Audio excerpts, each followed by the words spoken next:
Once a gal was dreamy, Dobie. Once a gal was dreamy, Dobie. Once a gal to call his own.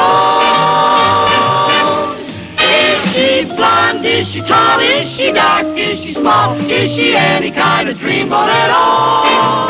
No matter, he's hers and hers alone.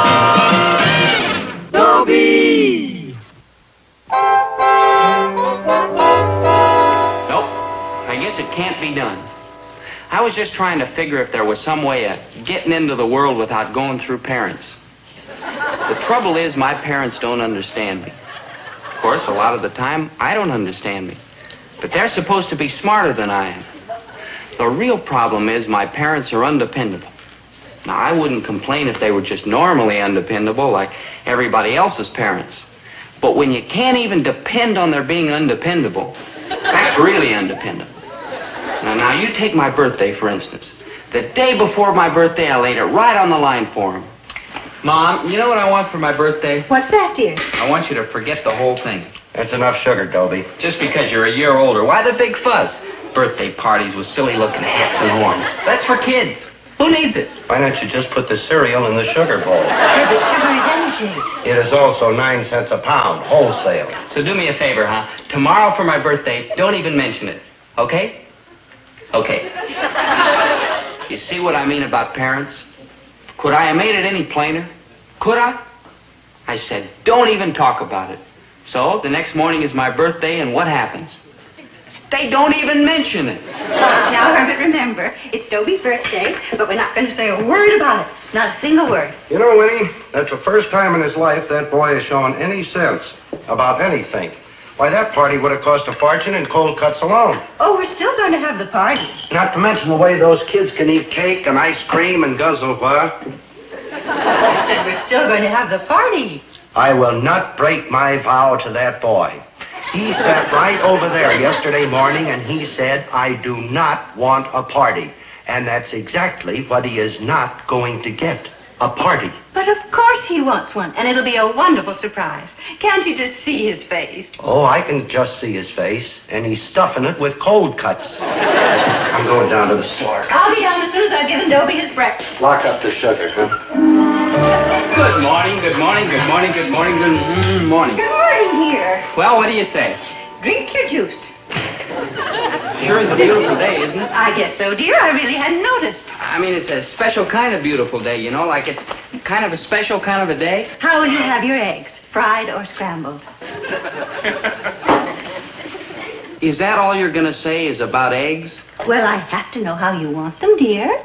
I guess I'm not very hungry, Mom. I'll just get a chocolate milk downstairs. Dobie? I'll see you later, Mom. It's okay. No, it isn't. But it's going to be. Good morning, Dad. Oh, you think so, huh? Sure is a beautiful day, isn't it?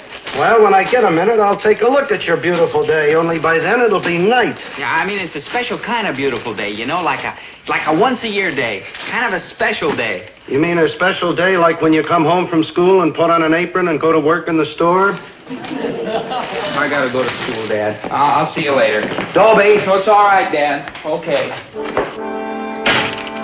17 years ago today, I was yelling for a boy. Okay. Okay.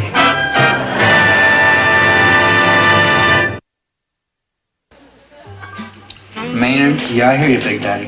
Do you ever have any trouble with your parents? Oh, I got like trouble with everybody's parents. I keep slipping them the shovel, but they don't dig. Especially mothers and fathers. I mean, how much would it cost them to say happy birthday and give me a couple of presents? Man, it really turns you on, don't it?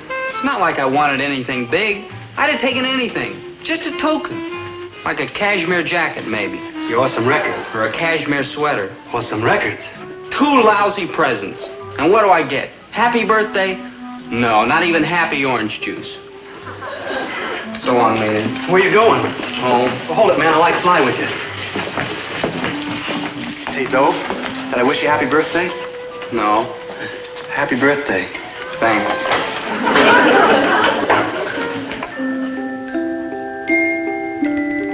Oh, dear.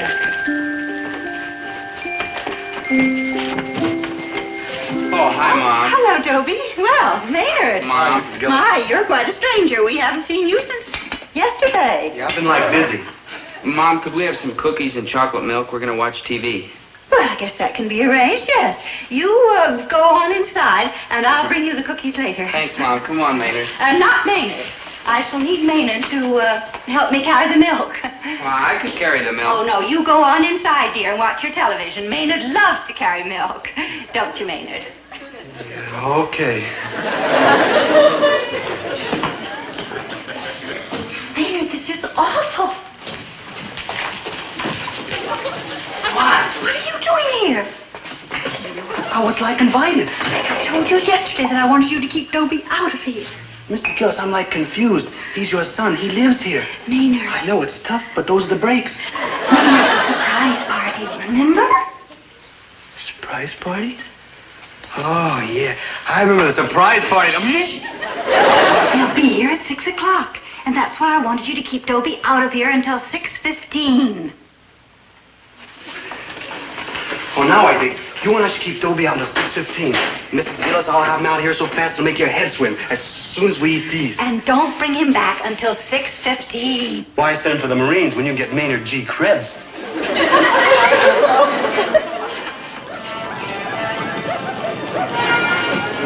Here you are, Dope. Yours got some of the milk spilled on it. Hey, Dope, I got an idea. Let's go over to my house. What for? We can, like, watch television. We're watching it. Well, how about run down to Wong's for a malt? We just had them all. Or we could have another. You got any money? No. Dobie? Yeah. How about we go for a walk? What do you want to go for a walk for? It's like healthy. I'm like healthy enough. Hey, that's an idea. Let's go down to the Red Cross and give blood.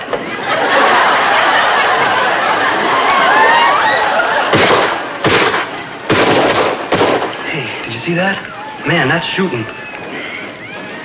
I got it. Let's go down and shoot some pool. Come on. Oh, I'm not allowed to shoot pool. Well, we could play handball, stickball, hopscotch. Maynard, what's the matter with you? Me? Nothing's the matter with me. Then sit down and watch the picture and shut up.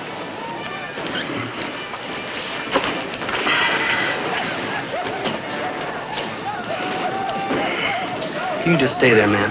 Yeah, I'll be right back. Oh, Mrs. Gillis, Yes? you better, like, send for the Marines. Oh, dear. Winnie, the television's on. Dobie's home. I know he's home. Well, get him out of here. It's only 5:30. I've got to bring up all that food and the soda and the what's he doing here? Hello, Mr. Gillis. I'm going to keep Dobie out until 6:15. Oh, good. Only he won't go. And I tried every trick I know. There's no trick to get Dobie moving. Just use psychology.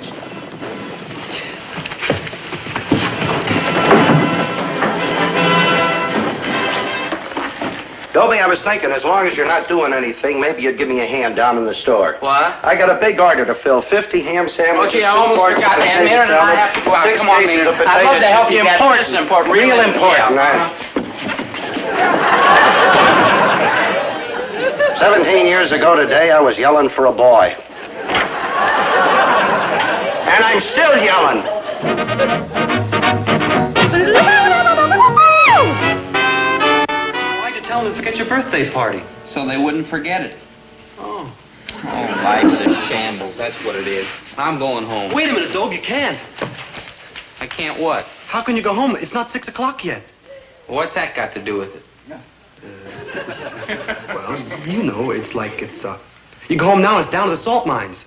What salt mines? The store, man. The sandwich and potato salad factory. Oh, yeah. Yeah. Yeah, I forgot. I better go home anyway. No, Dobe, wait. There's nothing to do. We'll find something to do. We'll, like, look at girls. Ah, who wants to look at girls? What girls? Oh, the park's crawling with them. We'll just sit here and look, okay?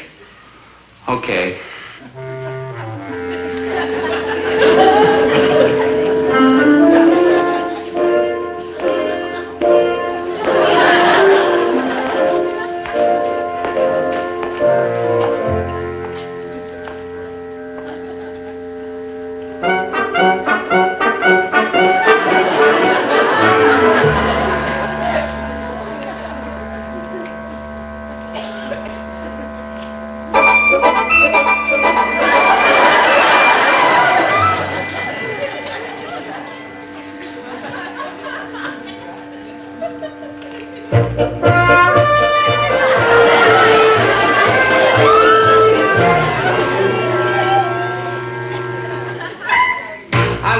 No, Dobe, I got another idea. How about going to the malt shop? Oh, I saw a couple of real cool dames there yesterday. How cool? Yeah, frosty cool. Okay. You know, what if there's no girls? We could have another malt. With what? We're broke. Dobie, we can always get malt money. Oh, that's right. Good old Georgie.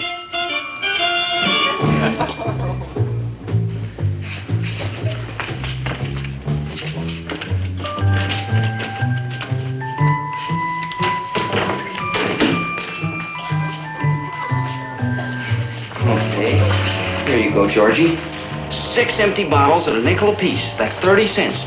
You know what to do.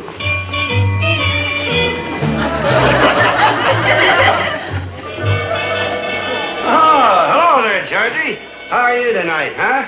Hey, you're doing a pretty good business in bottles, aren't you? There you are. A quarter and a nice shiny nickel. Pretty good, huh? What are you doing, Dobe? Making a note. I keep tabs on all this bottle money. Someday when I'm very rich, I'm going to pay Dad every penny I took out of here. Gee, you're a great human being. Let loose, Georgie. Let loose. Okay, now, there's a nickel for you and a quarter for me. Georgie, if I told you once, I told you 100 times. You got no overhead. It's all profit. Yeah. And they're Dobie's bottles. They've been in the family for years. So long, George.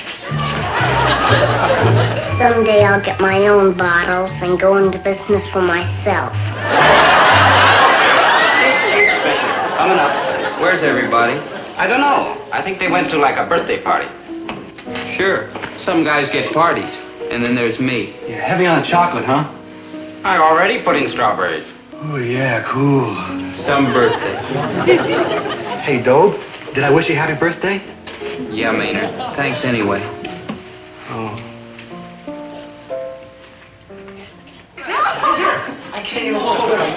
Hey, quiet, everybody. He'll be here any second now. I just can't wait to see the look on his face. Yeah, Maynard's going to bring him in through the store, see? And when I hear the bell, I'll go downstairs like nothing's going on. And then as soon as the...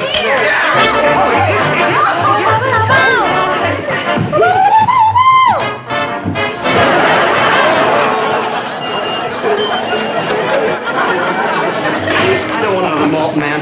They're coming out of my ears. Okay, then we'll have a Sunday. Charlie, I hear you talking. Dobie, don't you think you ought to get back to your pad? What for? It's where you live. It's where I live. If I never came home, they probably wouldn't know the difference. Sure they would. Man, if you all that food left over. Maybe I won't ever go home. Then they'll remember my birthday. Ain't you even gonna go home for dinner? Who can eat with a broken heart? Wait till I get my hands on that Maynard. I told him 6:15 is after 7 o'clock. Hey, scramble! Again? Yep, that's it. All right.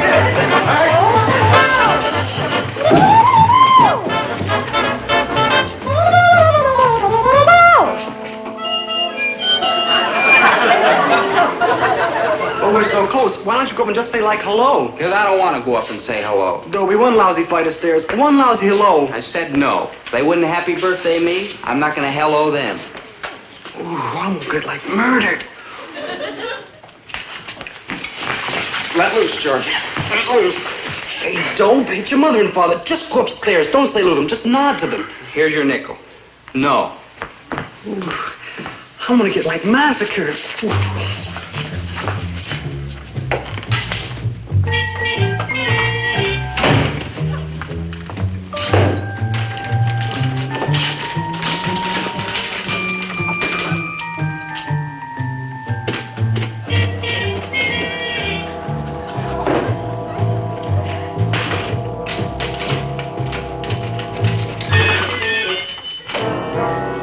Georgie, this is a 400-pound test padlock, and I have the only key. True?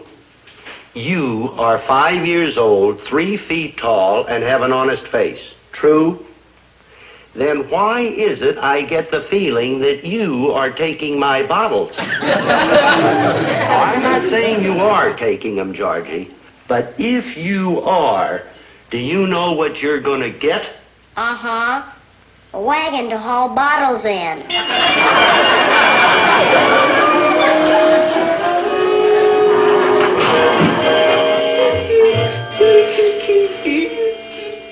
Yeah, poor little kitty. Poor little homeless kitty. Your troubles are over. I'll make a home for you, feed you. You'll have somebody to take care of you. Just the two of us. Two of a kind against the world. Be it ever so humble, there's no place like home. Why are you singing that? It's like a home song. Listen, Maynard, I'm not going home. Now, will you just clam up and stop trying to talk me into going home? I'm not trying to talk you into going home. Why would I try to talk you into going home? Well, might as well go home. Yeah. What's the matter? It bit my hand. Same hand that Georgie bit? No, the other one. Everybody's against me. Kids, cats, people. Dobe? I am not going home.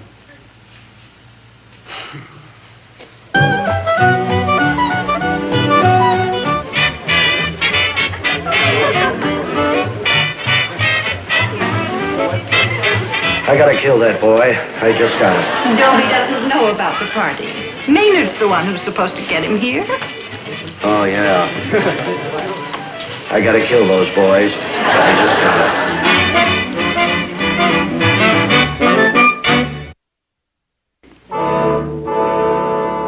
Home, home, sweet, sweet home. Just give me, oh, give me the pleasures of home. We've got to feed these children. They must be starving. You're right, Winnie. It's after 9 o'clock. Okay, attention, kids. Refreshments.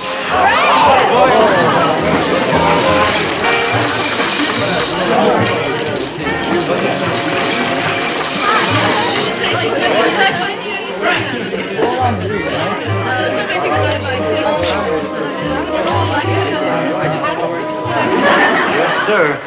No place like home. Yeah, especially like now, when there's like nothing else to do. You want to hear some music? Yeah, sure. But let's go home and hear some music.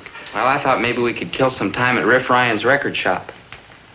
Yeah, like cool, Daddy-O. Let's go to the record shop. But if you'd rather go home... Oh, no, let's go hear some progressive. Okay. Oh, no, come to think of it, Dobe. I'd rather go home. Come on. You wanted to go to Riff Ryan's. We'll go to Riff Ryan's.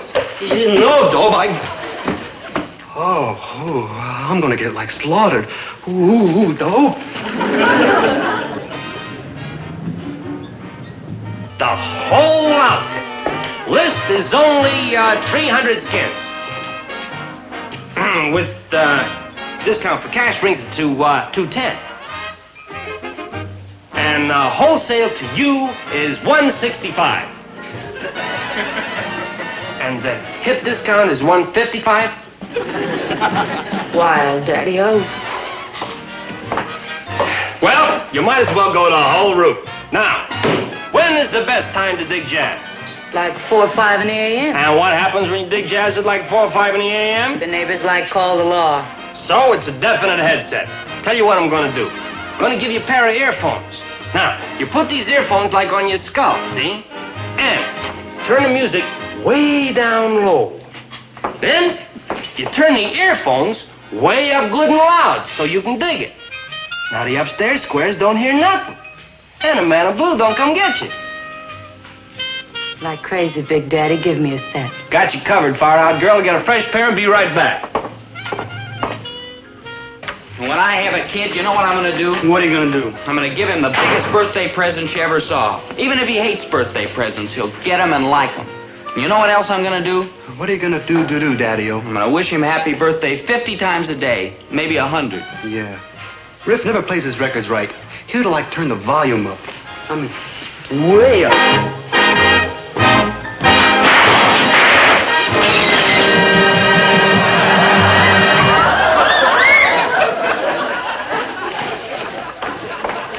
What's the idea, Maynard?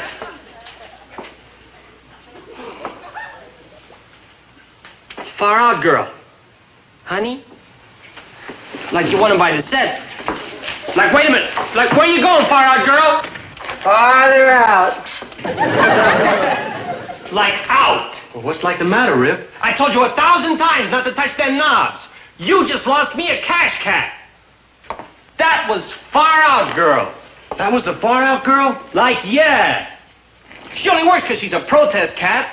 Her old man's like in the millionaire business. And I just got hi-fi on her back. I had her coming in week after week for albums, for diamond needles, for anti-static spray, multiple speakers.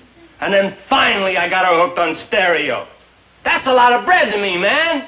I mean, she was like a walking annuity to me. And you had to louse it up. I'm like, sorry, Riff. You're getting me tapped out. Tapioca City, Bankruptsville. I mean, you play them records like 200-300 times. They're so thin, they play both sides at once. Man, you know somebody comes in here with a fistful of them president's pictures. He wants to buy a record. He don't want to hear the flip side at the same time. I mean, that just ain't right, man. You coolin' me, Riff? Like, yeah. Well, that's like rough, Riff. What can I do, Maynard? I mean, I like you. Like, thanks. But I can't afford you. I mean, I got like a wife. And like... Like kids? Yeah, they are a little like kids. But they're looking to me for bread and a pad and all that jazz. Now, if you could see your way clear to take a cab, I'd like appreciate it. Can I hear just one record? All right, what? Happy Birthday. Happy birthday? Yeah, I heard a real nice recording a couple of years ago. I think it was Lawrence Welk. Lawrence Welk? Gave me kind of a lump in the throat. Dobie, like out. But Like split, like now. we got no place to go.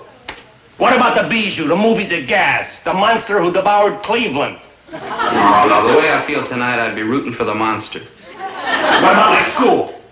At night? Night school? What about like home? Hey, that's a swinging idea, Riff. You got like a hip head in your shoulders. Come on, Dobe, we'll go home. Okay, we might as well. Like Salone. Like likewise. See you later. Like real later. Like never. Kel Fink. You want to come up? No, but I think I'd better. Hey, look, somebody forgot a pickle. Maybe I could mail it to him. No. I haven't seen such eating since the mess hall. Well, they're healthy kids. That's right. Everybody's got healthy kids but me. Mine, he's sick. Why, Herbert? Well, what else can you say about a kid that doesn't even show up at his own birthday party? It's like over, huh? I ought to, like, break your neck. What's all these dishes? Did you have some people over? Yes, we had some people over. We had a lot of people over, and they ate a lot of food, and it cost a lot of money. Dobie, you missed your whole birthday party.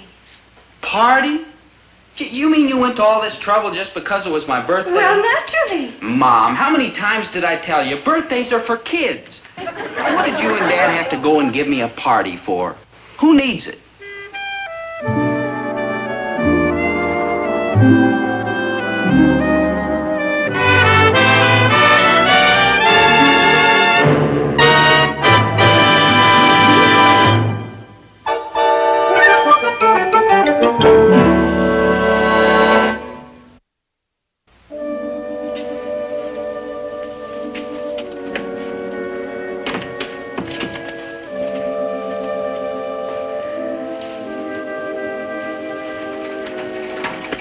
Hey, son.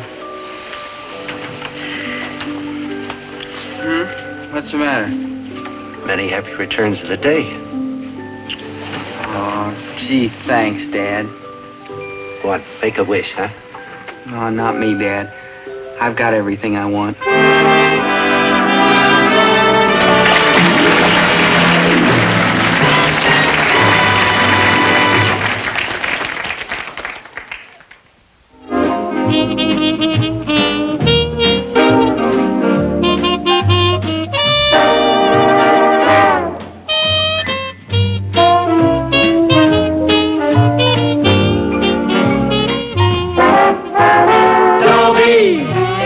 Once a gal was dreamy, Dobie. Once a gal was creamy, Dobie. Once a gal to call his own. Is she blonde? Is she tall? Is she dark? Is she small? Is she any kind of dreamboat at all? No matter, he's hers and hers alone. 'Cause Dobie has to have her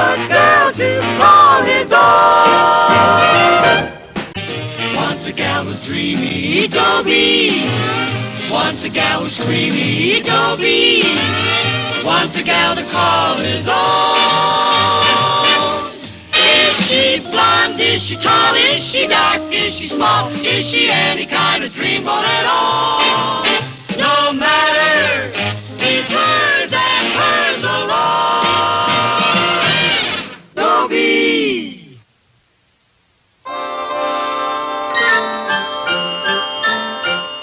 Merry Christmas. So why ain't I married? I'll tell you why. Because of all the times of the year, Christmas is the time when a family should be at home together. Well, we're not going to be at home together. I'm at home, Mom's at home, my brother Davey's at home, but Dad isn't. Get out of here, all of you! Get out! Hey, shut up. What are you trying to do, louse up the Christmas Day dinner?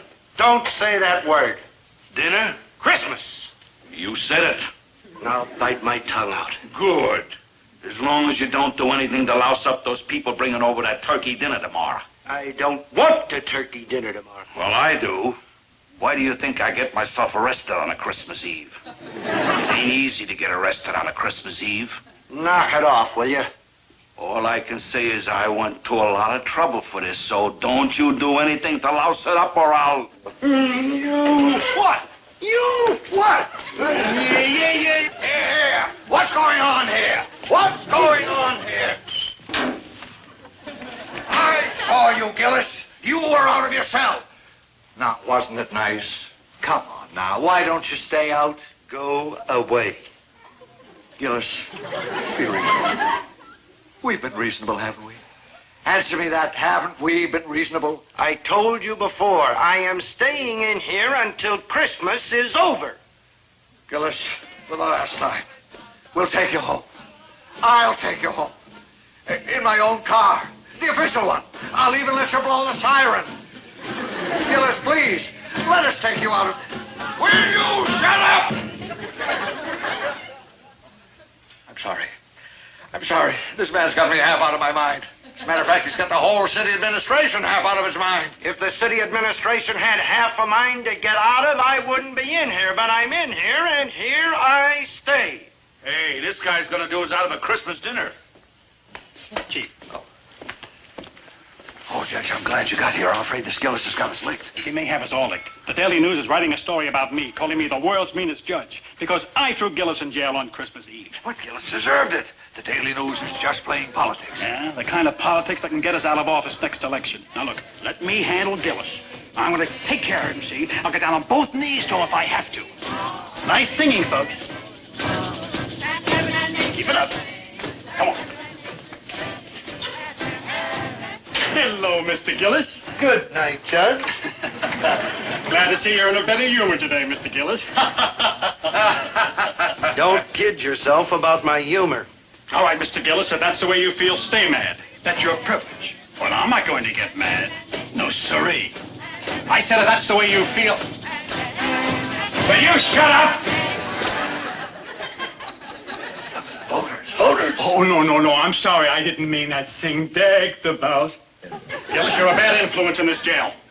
Want to add 10 days to my sentence? You have no sentence. I'm revoking it. I'm revoking your revoking. If you don't get out of here, you're in contempt of court. I'm not in court. But I am the court. I am in contempt. Gillis, be reasonable. Look at it this way. You're not really mad at me. No? Well, the chief here. No. You're really mad at Christmas. No. What was that? I am not mad at Christmas. I am mad at people. People? People at Christmas. Yes, I know what you mean. I'll admit that when you came into my court yesterday, a little mad at people at Christmas. Well, I was a little mad at people at Christmas, too. And I dealt with you a little severely. A little too severely. I was wrong. There, I've said it. Thank you, Judge. Good. I'm glad it's all over. We'll just forget the whole thing. You forget the whole thing. I'll stay here. Oh, but Gillis, you can't stay here in this bare cell till Christmas is over. Why think of your family. I am. Good. That's why I'm staying here.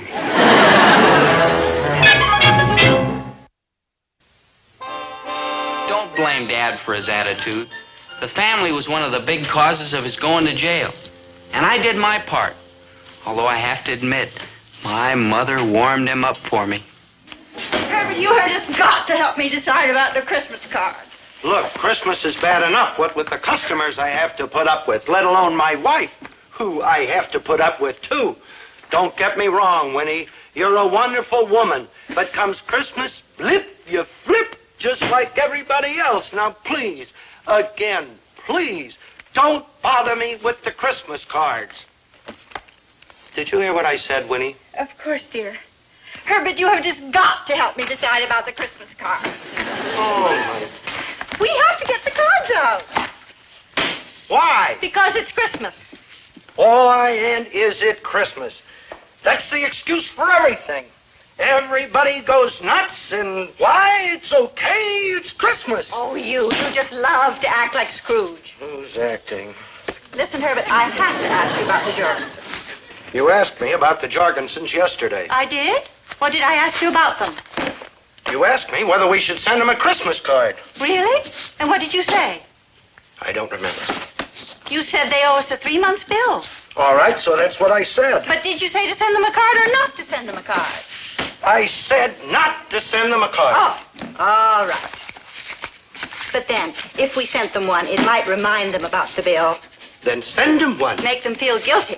Merry Christmas. Does that mean yes or no? I said send them a card. Oh, all right. But then 3 months is an awfully long time for them to owe us. Goodness, they might think we didn't mind. Then don't send them one. Okay. But then, Herbert, it is Christmas. Then send them one. Goodness, I only said it's Christmas. I know it's Christmas, and how do I know it's Christmas? Because my wife can't send out one Christmas card without calling a top summit conference.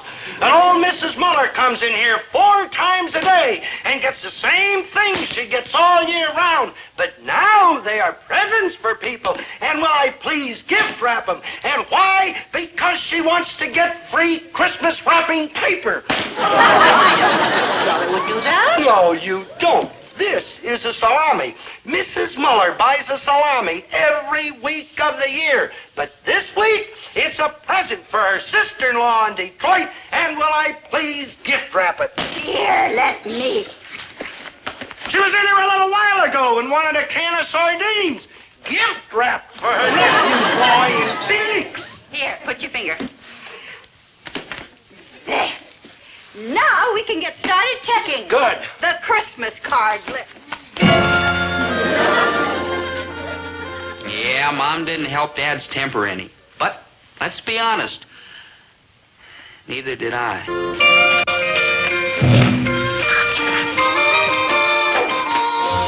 Yes, it's me, Dad. Ready, willing, and able. Yes, sir. Now, don't thank me. No, not yet, Dad. Wait till I put in a full day's work. And don't thank me even then. It's just my duty. After all, there's no school.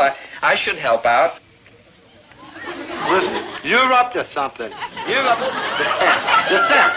The stamp is stuck. The stamp is stuck. Oh, here, let me, Dad. Now.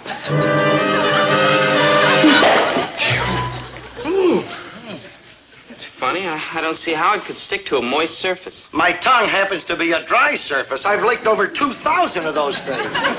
Well, that's something I can do. All right, boy, what are you up to? Huh? You are my son. A tall, strong, healthy, all-American boy and as lazy as hound dog in possum season. So anytime I see you in this store wearing an apron and ready to go to work, I want to know, what are you up to? Ah, Dad. Speaking of Christmas presents, Nobody was. I can't figure out what to get Maynard. I have a suggestion, but how are you going to hang a bath on a Christmas tree? No, seriously, Dad, what's really bugging me is what to get Mom. What are you giving her? Well, I haven't made up my mind yet. I was thinking of getting her a washing machine, but I don't think so. I think I'm going to get her a dryer. A clothes dryer? Yeah, she needs that more than she does a washing machine. After all, her scrub board's only 6 months old. Dad, listen. Don't argue with me, boy. I remember distinctly. I got it for her last August for her birthday. Dad, you don't understand women. True, an understatement, but basically true. Of course, I know a little about them, or you wouldn't be standing there. Well, I think that you ought to get her something to remind her she's a woman. I have ways. You know, I mean, get her something gay, glamorous, frivolous. I already did. You. Now, seriously now, Dad. What would you suggest? You could get her something, say, from Paris. Well, if the French happen to make a good clothes dryer, I'll buy it for her. Oh, speaking of presents for women reminds me.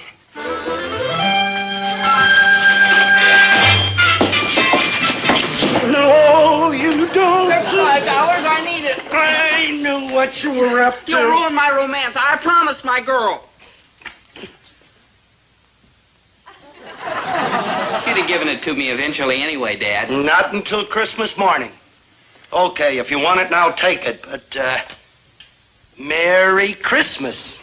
Ah, Dad, I know you. You're just a warm-hearted, generous, affectionate softy. Yeah, and you're just consistent. A bum, but a consistent bum. Can't you just pretend to work a little? Oh, I'd love to, Dad, but I've got to go to the post office and order my girl's present. The post office? What are you giving her, stamps? No, I'm giving her a home study course in baton twirling. What? It comes in the mail. It teaches her all about baton twirling. You had the nerve to criticize me and the present I was going to give your mother, and you are going to give some girl a home course in baton twirling? It's what she wants. Well, a dryer is what your mother wants. You're not going to do it. Well, there's nothing wrong. Oh, there isn't? I've seen those drum majorettes with their shorts up to there. Well, that's nothing. It's practically nothing. Well, I promised her. I'm only making the first payment. I promised. This is the only girl I ever really loved. You may be ruining the whole future of she who may become your daughter-in-law. That does it. I'm not going to have any baton twirler for a daughter-in-law. Okay. Okay. But when they strap you in that jacket, don't tell them I'm your father. Bye, Dad. I gotta kill that boy. I just gotta. Well, that was my contribution, I'm sorry to say. And on top of me, my brother Davy, home from college, he really gave Dad a shock. You mean you don't want any Christmas money? That's right, Dad, not a single red cent. I don't have a girl to give a present to, and I'm spending my whole vacation with Randy Macon. Randy Macon. Is that the Macons of Macon Falls? Yes, old Dad, we go first class. Yeah, you meet some pretty fancy guys up Nothing there at too college. good for the son of Herbert T. Gillis. That's right. Well, you certainly won't need dough up there. Those people got money they haven't even counted yet. Those old the big estate, dollars. the mill, the foundry, the whole town. No coach flight, strictly extra What's the fare. matter? Something wrong with your arm? Dad, that's the way we were in the college. Oh. Well, don't you think you ought to have a couple of bucks in your pocket anyway? What for, Dad? They won't let me spend a dime. Oh, you're a good boy, Davy, and a comfort to your old man. Maybe I ought to have a little something to tip the servants. Sure. How about $3, $4? 50. Yeah, you gotta tip the... 50? Yeah, the butler, the chauffeur, the upstairs man. $50? Dad, you don't want people saying the son of Herbert T. Gillis is chintzy. Let him say $50 for tips. Yeah, like I said, the butler, the chauffeur... I know, the attic maid, the cellar maid, the doorman, the stable boy. You sure they don't have their own private chimney sweep? Funny, Dad. Not $50 funny. Oh, Dad, I know you. You're nothing but a generous, warm-hearted, affectionate old softy. Yeah, and I've heard that, too. Okay. Here, from your generous, warm-hearted, affectionate, old softy, soft-headed dad. Thank you, Dad. Incidentally, if that butler gets out of line, give me a call. For tips like that, I'll buttle all over the joint. You kill me. I could always swear he asked me to.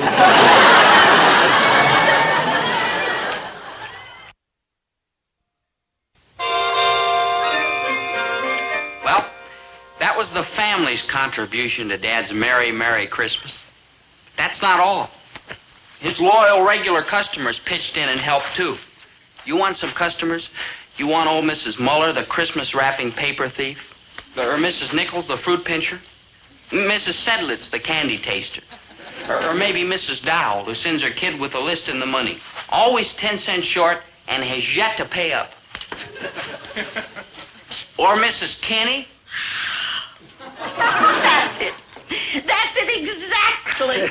I'm sorry it took so long, Mrs. Kenny, but the wholesaler didn't have anything like it in stock, and I had to have it made special. Oh, thank you so much, Mr. Gillis. You know, Charles will be so pleased. Your little boy?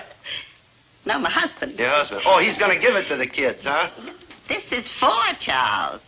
You see, I got him one 32 years ago for our first married Christmas. And this will be such a nice surprise.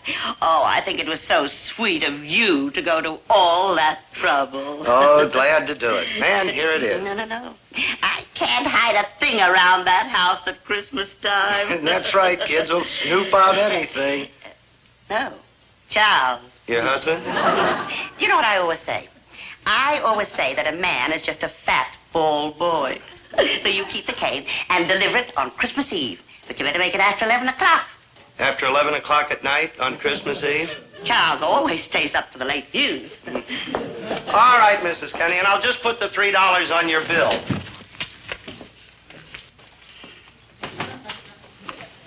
$3? Well, that's what it cost me. $3? Why, I didn't pay more than a dollar and a half for the other one. But that was 30 years ago. 32. Honest, I'm not making a penny. I certainly wouldn't pay $3 for a silly thing like that. Well, they won't take it back. Well, it's going to spoil my entire Christmas. No, you wouldn't want to do that.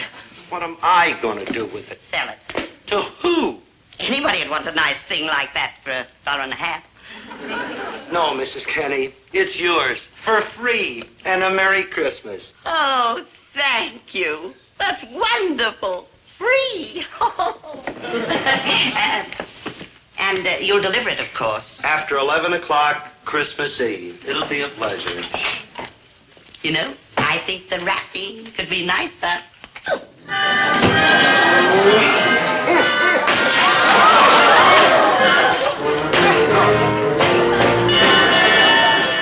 Well, that's people. Sometimes it makes me wonder if I really want to grow up and be one.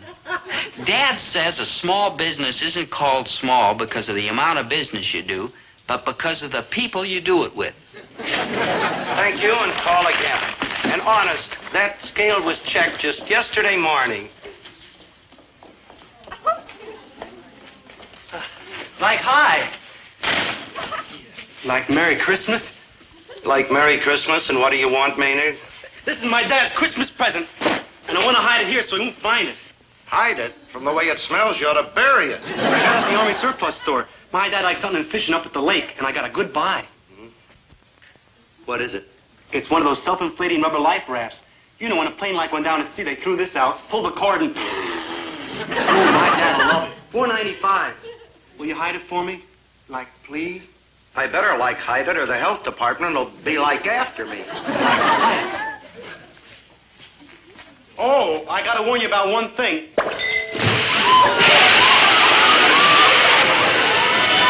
Help! Maynard, Yeah, that's the thing.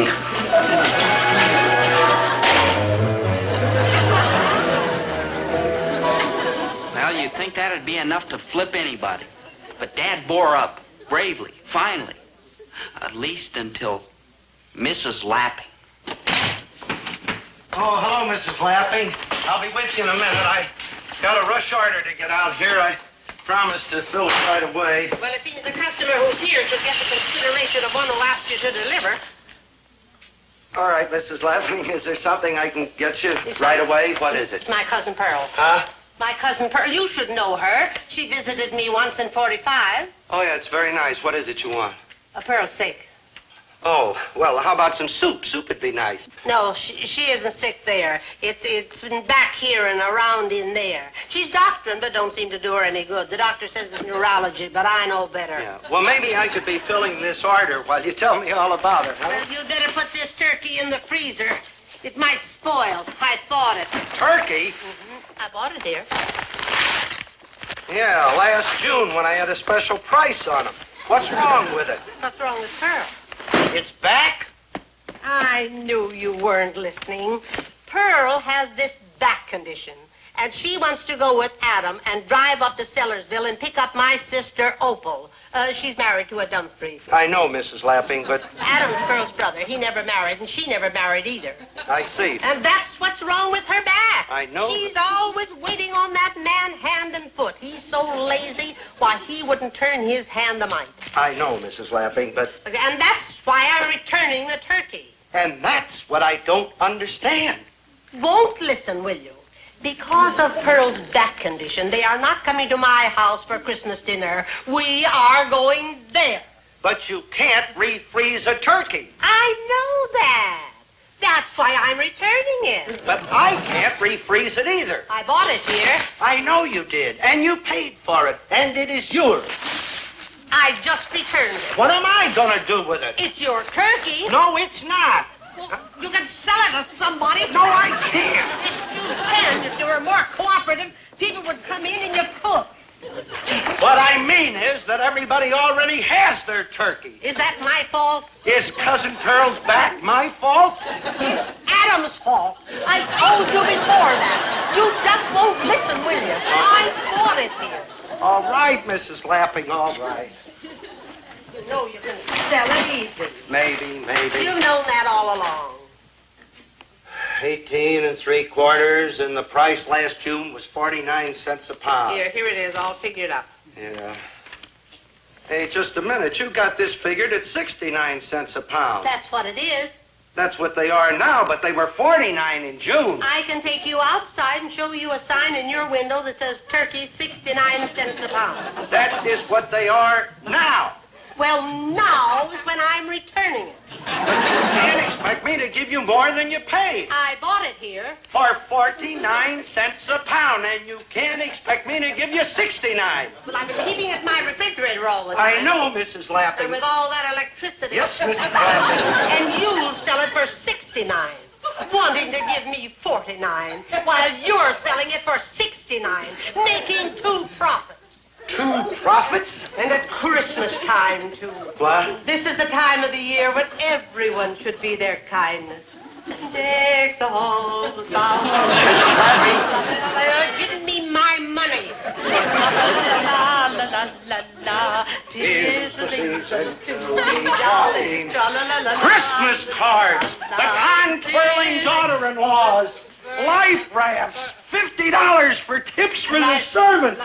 Gift wrap salami. And last year's turkeys. Merry Christmas! No.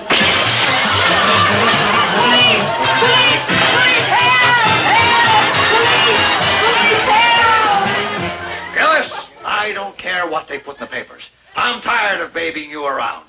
If you had kept your mouth shut in court yesterday, the charges against you would have been dropped. But no, you had to be a loudmouth. Well, the judge was right when he sentenced you for contempt. Thank you. And now you're being stubborn.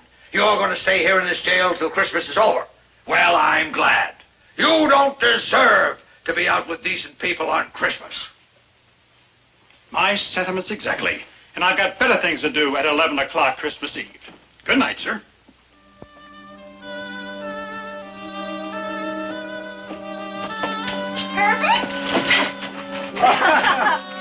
Hey, I didn't want you all coming down to a place like this. We brought you Christmas dinner, Dad. Yeah, and a tree. Naturally, we're all going to spend Christmas together, no matter where. Yeah. Well, you were supposed to go to a dance tonight. Shouldn't you be up and making falls? They gave all that up to help me in the store. Help you in the store? Yes. Let's go.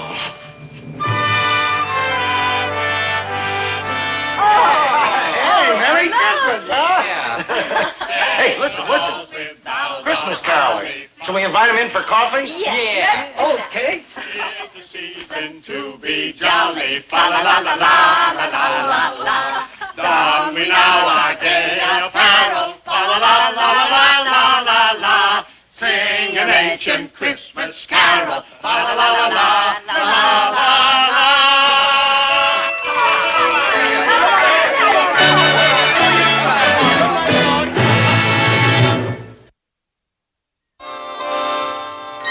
We're all together.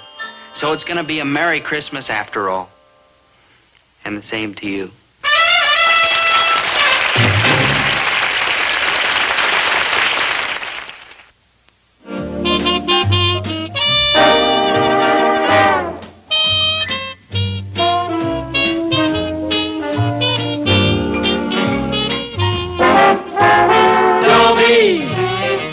Once a gal was dreamy, Dobie.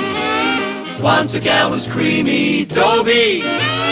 Once a gal to call his own. Is she blonde? Is she tall? Is she dark? Is she small? Is she any kind of dreamboat at all? No matter, he's hers and hers alone. 'Cause Dobie has to have a girl to call his own. Once a gal was dreamy, Dobie. Once a gal was creamy, Dobie. Once a gal to call his own. Is she blonde? Is she tall? Is she dark? Is she small? Is she any kind of dreamboat at all? No matter, he's hers and hers alone. Dobie.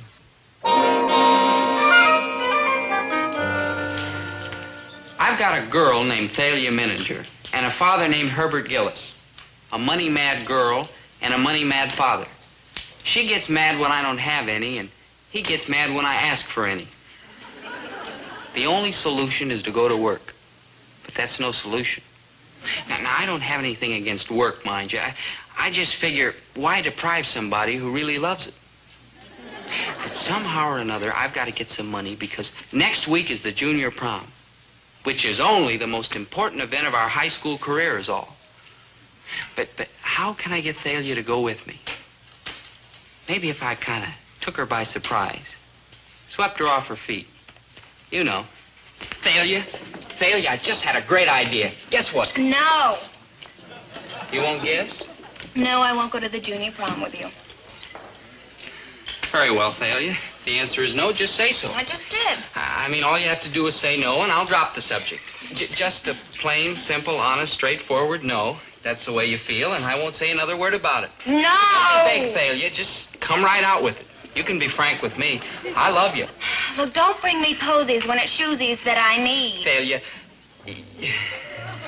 Huh? What's that mean? Love doesn't butter any parsnips. Oh. What's that mean? It means that it's very nice that you love me, and I'm very appreciative, but do you have the money to take me to the junior prom? Well, yeah, sure, of course, practically. I know you, Dobie. I want facts, no shilly-shallying. Thalia, my heart, my love, I'm sure I can get the money. Oh, sure, you were sure last year when we went to the sophomore prom, and we didn't even get there. We did, too, get there. Not inside. Now, look, I am not dancing on the sidewalks this year. I'm going inside, which means tickets, which means money. And where is it all coming from? Would you like me to go outside and earn it? Of course I wouldn't like it. I'd hate it. What'd you have in mind? You would like it. You'd like it fine. I wouldn't. Yes. It's just that, well, maybe I'm strong enough to rise above my natural feelings. Oh, you are absolutely, definitely psychotic. Yeah, and you're psychotic about money. Oh, I am not. I keep telling you that I don't care about money. It's my family. My father is 60 years old and has a kidney condition. My mother isn't getting any No, help. she isn't. My sister's married a just loafer who married lives at home and eats his own And weight my every day. brother's doing Shows it. every sign of becoming a public shark. I know.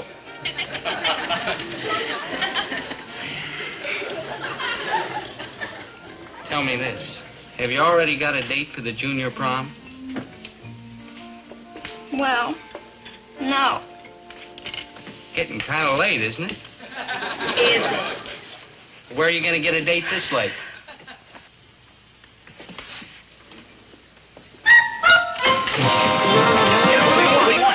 Would you care to take me to the junior prom? Whoa, yeah, okay. What do you mean? I was here first. You met me, huh, Thalia, huh? I'll break my date to take you. That's more than these guys are All offering. it's like to Macon Falls and borrow my uncle's convertible. I'll saw the top off my dad's sedan. And me, huh, Thalia, me, huh? Well, I'll let you know. Bye.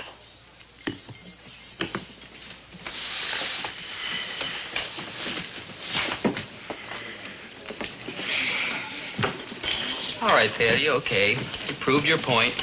You can go to the prom with any fella you want. So why are you picking on me? I'll tell you why, Thalia Menninger. Because deep down in that greedy, grubby little heart of yours, you've got a soft spot for me. Oh, I guess so, but I'm trying to kick it. Yeah, and you're making it, too. All right. A 2-day option I'll give you. A 2-day whattion? I'll give you 2 days to get the money if you don't show it to me in that time, in cash. No box tops, no bottles for refunds, but cold, hard cash. I'll give you the day. Oh, boy, Thalia, thank you. How much cold, hard cash? Well, it's $3 for the tickets. Yeah. $3 for extras. $3 for extras? Well, I have to have a corsage. Oh, of course, my lamb. Delivered.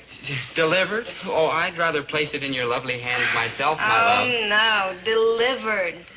Now, why is that so important? Because I know you, and otherwise you'll go to the florist at closing time and cry him out of some withered old leftover. I wouldn't. 2 years ago, you tore the tops off some carrots, and you tried to give them to me. One corsage. Delivered. 2 days. $6. Cold, hard cash. I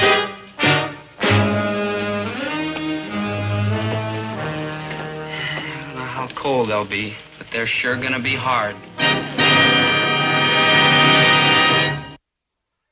A fine success, and you shouldn't be here in the store working. You should be home working. Oh, anyway, Dobie should be doing this. Now, dear, he'll be here any minute now. He's probably getting a book at the library. Library? The only book he wants to get his hands on is my bank book. Dobie's not lazy. Why, I bet he's no different than you were at his age. Handsome, full of dreams, and today you're a success, in my eyes. What are you thinking about? You're low on frozen soups. Hey, that reminds me of an item I think would sell real good. Of course, Dobie will have to help me, see? Now, he just lays down here in the freezer. There's a great demand for frozen bum. Dobie Gillis, if you don't stop talking that way about your own... I'm sorry. Dobie's all right, I guess. It's just that I... Don't cry, please, Winnie. Well, maybe if you'd be nicer to him and not snap and bark and growl and snarl. I sound like a zoo. Teenagers need love and understanding. What about teenagers' fathers? Oh, that lecture that I went to. You couldn't go that night. Your feet hurt. Well, it was all about the father-son relationship. You see, a child is ambivalent. What does that mean? Lazy? Herbert! It means... Well, I don't know exactly. But the man said that it was very important, and it's up to the father to overcome it. Oh, Please, Herbert. You're right, Winnie. I have been thinking about the store too much. I've been kind of blind. I guess I've had leftover vegetables in my eyes. Honest, I'll try. Oh, thank you, dear. Do you feel a little numb? It's this freezer, and I got thin pants on, too. Hey, what do you say I get Jack Larson to come in and take over the store for a week, and you and I go away on a second honeymoon? How's about it, cuticle? Don't look at me like that. Like what? Like what? Like a beautiful tiger.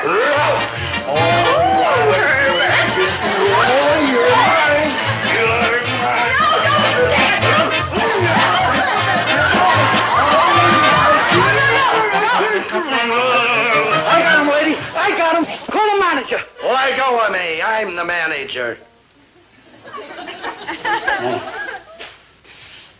She must be nuts making passes at the customer. He's my husband. Oh, I'm sorry. Go right ahead. Hey, where are you from? Universal Imports. I'm new on the route, so I ain't up on all the patients in the sanitarium. Funny. Oh, Polish imported hams. It's about time. They were due a month ago. They're scarce. A lot of the pigs ain't trying. Thanks, Casanova. His own wife. What'll they think of next? Hello, dear. Sorry I'm late, Mom. Is Dad sore? Oh, of course not. He realizes it must have been important business. What's her name? Thalia. Oh, she's the end, Mom. Fine. Your father's in the back. Mom, How can I get $6 fast? Fast? The junior prom. If I could take Thalia, I'd be set with her for life. $6? Maybe your father... Oh, no, he'd kill me if I asked him. I just asked Thalia. For $6? Oh, no, to go with me to the prom. She said it'd be unfair for her to say yes until I could show her I had the money. Why does she have to see the money? Well, because if she says yes to me and I wash out, she's stranded. Oh, she sounds very practical. Oh, she is. She even made suggestions how I could earn some money. Babysit for her aunt, wash her uncle's car, and she's giving me a week's option before she definitely decides to go with someone else. Boy, she's full of faith. I never owned $6. Maybe your father will help you. Surely you jest. Wait here. Here? Dobie's here. I'll go like the cash register. Remember your promise. Love, understanding, companionship. Please? Okay, Winnie, I'll do my best.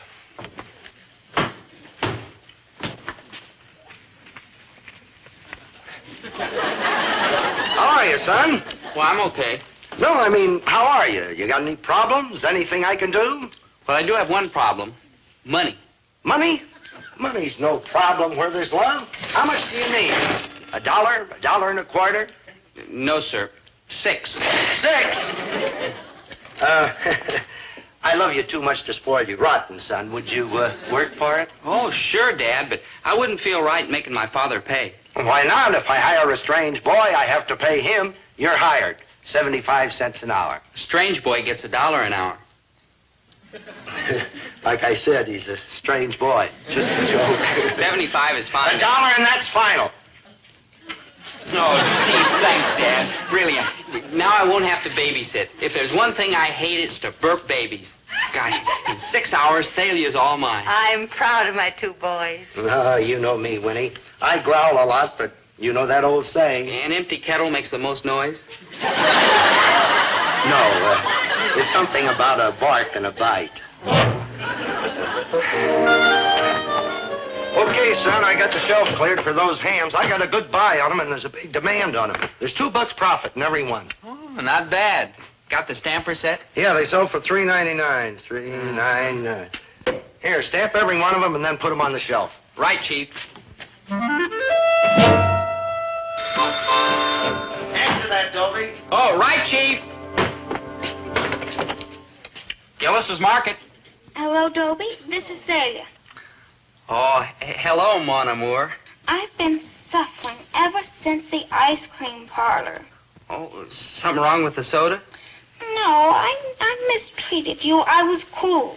Yes, you were, but it's an exquisite pain. About the prom. Yeah?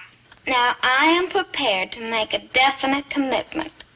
I prefer not to dangle you. You may take me. Oh, Thalia, that's great, and I'll never dangle you. And don't worry, I'm all set on the loot. And Thalia, I love you. That's nice, Dobie. Can I see you tomorrow? Well, gee, I don't know. I was going out to my grandfather's house tomorrow. Well, I'll pick you up there. Where is it? Pick me up in what? My father's truck. It's not bad if you just like transportation. Okay. What's the address? It's out the freeway to Grebelville, 110 Winnipesaukee Avenue. Got it? I better write it down, dearest. Oh, hold on. What was it again? 110. Jeepers, what are you thinking of? I dare not say. This phone may be tapped. 110. Uh-huh.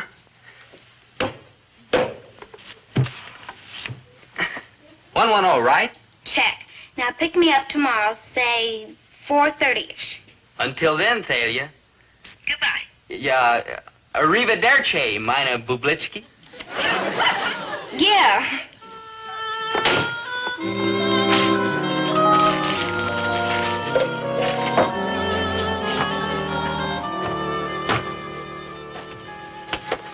What did we ever do to deserve such a son? We got married.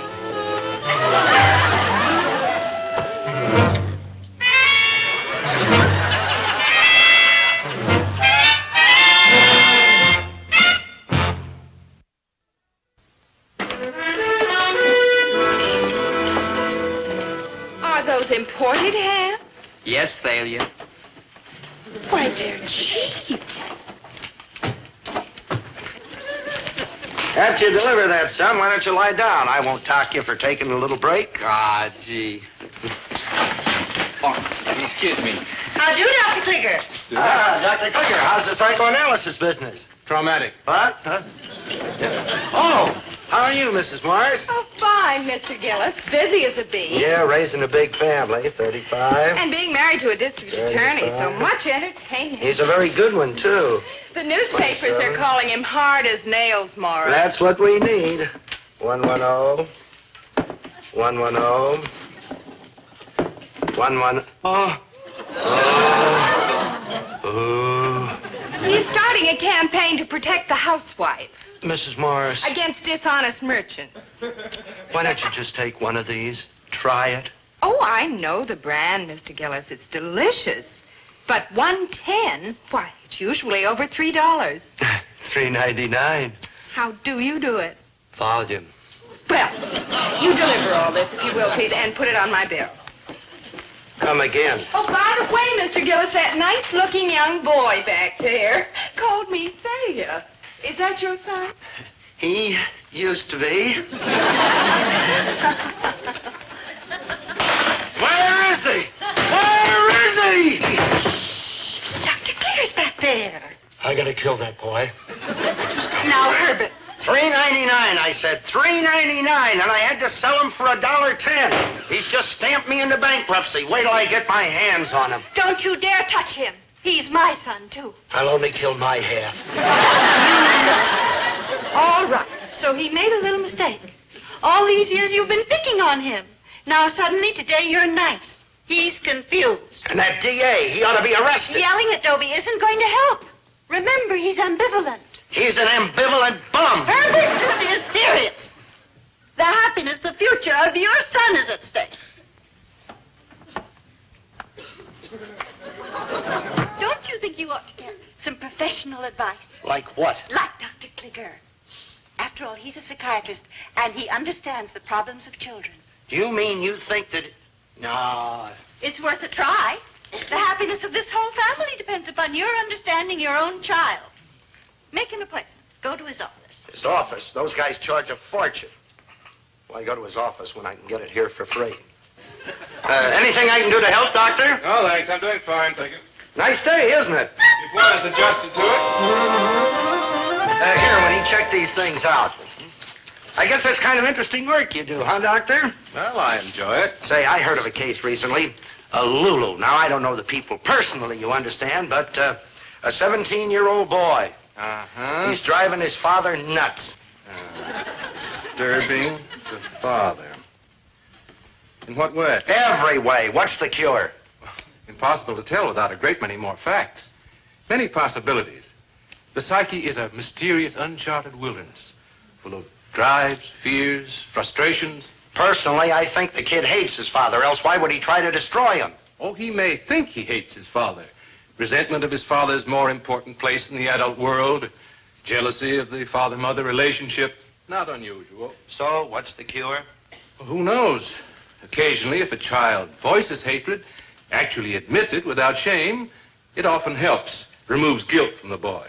Do you mean to say if I get Dobie to admit, that is, if this father gets this kid to admit that he hates him, that'll solve everything? Quite possibly. At least it's worth a try. But how are you going to get a kid to admit he hates his father, especially when the kid's a coward?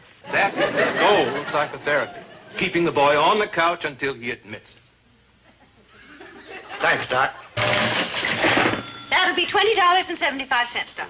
Here's the 75 cents. That makes us even. Huh? My fee for professional consultation is $20.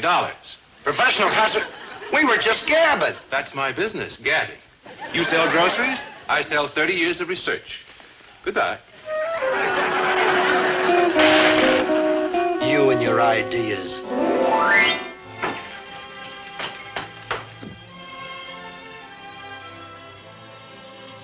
Evening, Hitch. Pretty quiet out there. Yeah. Too quiet. Get the women and kids behind those wagons! Hiya, pal. Oh, hi, Dad. Son, there's something I'd like to take up with you. Sure. Well, you see, it's like this. I lay down on the couch. Huh? Lay down there. Well, I'm not tired, Dad. Well, I am, so humor me, huh? Now get over and lay down on the couch like I told you. I'm supposed to sit here. Son, do you trust me? Oh, sure, Dad. Am I your friend? And how? Well, if I am your friend, you want to make me happy, right? Believe me, Dad, I'd do anything to make you happy. What would you like me to do? Tell me you hate me. Huh? Just say that you hate me. But I don't hate you. I love you. No, you don't. You hate me. Now say it. It's not true. I love you. Look, son, I'm just trying to help you. Now, you know you hate me. Admit it. But I don't. Dad. Tell you what. You say that you hate me, and I'll give you the $6 to take that girl to the prom. You will? There it is, right here. Cash on the barrelhead. Now, do you hate me? No, I can't do it, Dad. Oh, what kind of a kid are you anyway? Can't you do one little thing for your own father? I can't help it, Dad. I love you. Ingrate. Let me up, will you? No. Now you just think you love me because I'm a great guy. You're confused. Now you say that you hate me, or we're through. Finished. Okay, Dad, I hate you. Honest? You swear? I hate you. I swear. Now you're talking. Now can I go? Oh, sure, son. And thanks, son. He hates me. He hates me. He hates me? He hates me.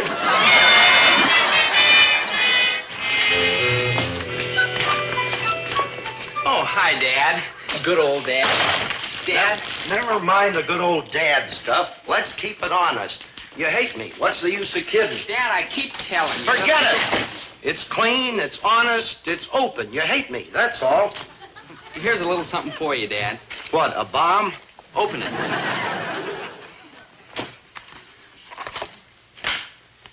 What's this for?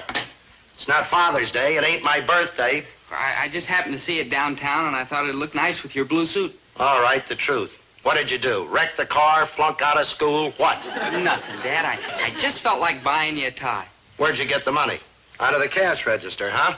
How much did you take? 10, 20, 50? Out with it. Oh, what's the use? Oh, I'm wise to your tricks, mister. You gotta get up pretty early in the morning to put one over on Herbert T. Gillis. Mr. Gillis, Oh, hello, Thalia. why don't you look at the big picture? What big picture? I just can't understand why you didn't give Dobie $6 to take me to the junior prom. But I did give him $6. No, you didn't, or else why would he break his date with me? Well, he loves me more than life itself, as indeed he should. Look at the big picture. The big picture. What's the future of a boy like Dobie? On his own, I mean. Black. Exactly. But if he had a girl like me with expensive taste, why then he'd have to make a success, wouldn't he? Well... You show me a financial tycoon, and I'll show you right behind him a girl like Thalia Menninger. But... Girls like me, we are the movers and the shakers. Why, we take men and we open up their vistas. We broaden their horizons. Now, Miss... We just do everything. We make things happen. Dobie is the clay, and I am the sculptor. I'm not sure I understand you. In fact, I know I don't. I know you don't, too. $6 measly standing between your son and this face and these hands. Oh! Oh, penny wise and pound foolish. Oh, misguided man. But I tell you, I did give him this $6. I'm gonna kill that kid. I'll strangle him with his own necktie. Ooh, ooh, ooh. Winnie! Winnie! He loves me! Dobie loves me!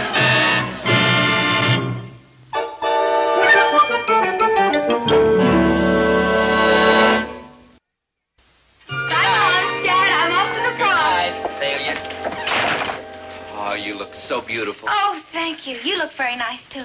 I love that tie. It's my father's. He let me wear it. It's very nice. Here's your corsage. Oh, I've already got one. From who? Your father sent it to me. Oh. You know, he's not such a bad guy. For a father, I mean. Come, madame. Your carriage awaits.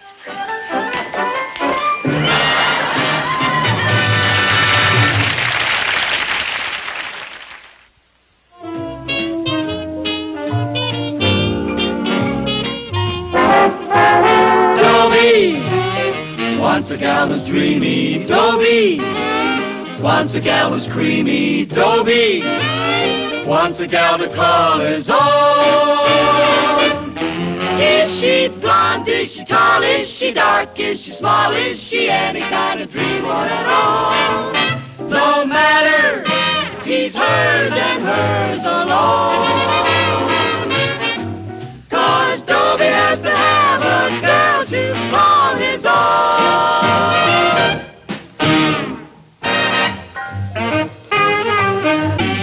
Once a gal was dreamy, Dobie. Once a gal was creamy, Dobie. Once a gal to call his own. Is she blonde? Is she tall? Is she dark? Is she small? Is she any kind of dreamboat at all?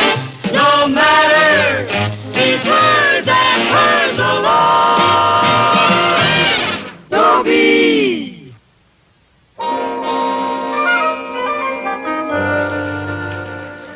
I'm Mr. Gillis' son, Dobie, and I want to go on record as saying Mr. Gillis is a nice man, as fathers go. The thing is, fathers can be very unreasonable.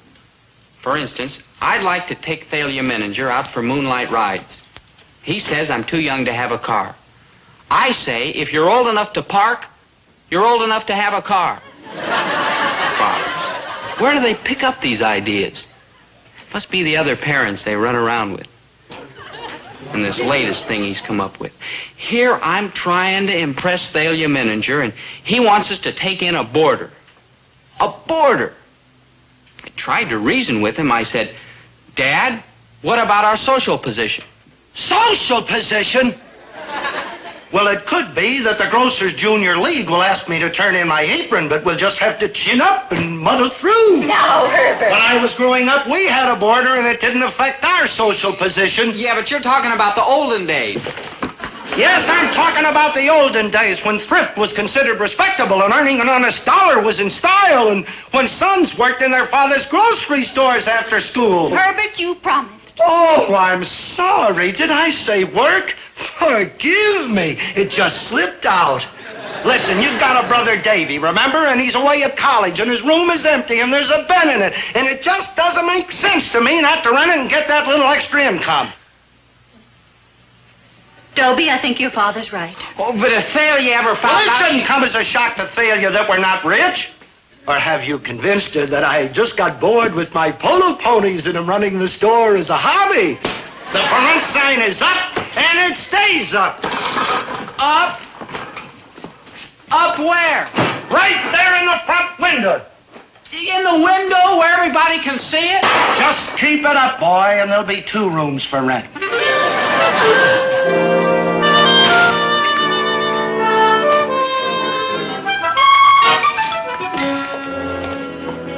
Hi, Dobie. Hi, Thalia. Yeah, just thought I'd rest. A little tired. Oh, did you rent the room yet? Huh? Did you rent the room? How'd you know? I saw the sign, silly. I walked past it a little while ago. Oh, well, let me explain. I think You it's see, a wonderful when idea. You do? I really do. It doesn't make any sense to let Davy's room go to waste when you Yeah. could get a little extra money every month. Yeah, that's why I talked my father into it. Believe me, it wasn't easy. Well, I'm glad to see that you're finally getting aggressive. Uh-huh. Money is Oh, very yes, important. yes, I know. Uh-huh. And this idea might mean a bigger allowance. Yeah, that's the way I figured it. Uh-huh. Then will you be my steady girl? I'll consider it. Yeah, well, keep in mind that this is only one of my ideas, you know. I've got a lot of schemes to get money. We might even be able to get married. Oh, you'd have to be able to afford a car. Well, naturally. I couldn't think of marrying a man without a car. But where would you hang the just married sign? Boy, are you kooky. Well, I better go now.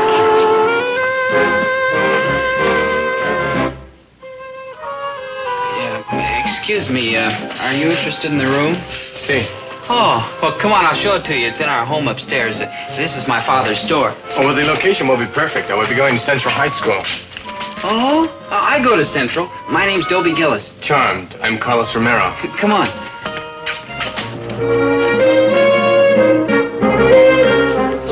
Take your grubby little hands off the sign. We're renting that room. We already did.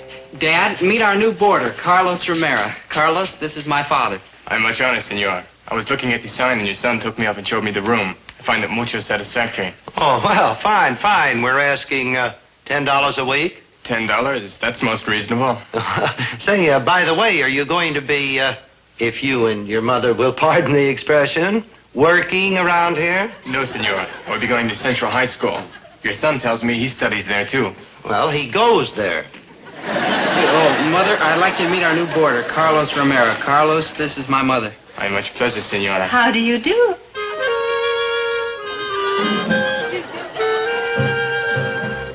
It is difficult to believe that one so young could have a son Dobie's age. My, how sweet. I'd like to pay my rent in advance. Oh, he couldn't think of taking any money. You know, Carlos is from Buenos Aires, and his father's a general. A general? Generalissimo Sebastian Romero. Yeah, that's it. Yeah, he's here as a military observer for those maneuvers they're having out at the Army base. Well, it's an honor to have you staying with us. The honor is mine. I was planning to stay at a hotel, but then I thought my first visit to this country, what better way to learn about America than to live with an American family? And he picked us. We were the ones with the for rent sign. If it is all right, may I get my bags and move in this afternoon to noon? Of course. Yeah, I'll help you. And we can drop by the malt shop and meet some of the gang. Thank you, I would like to.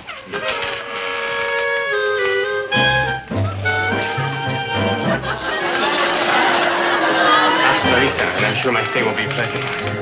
See you later.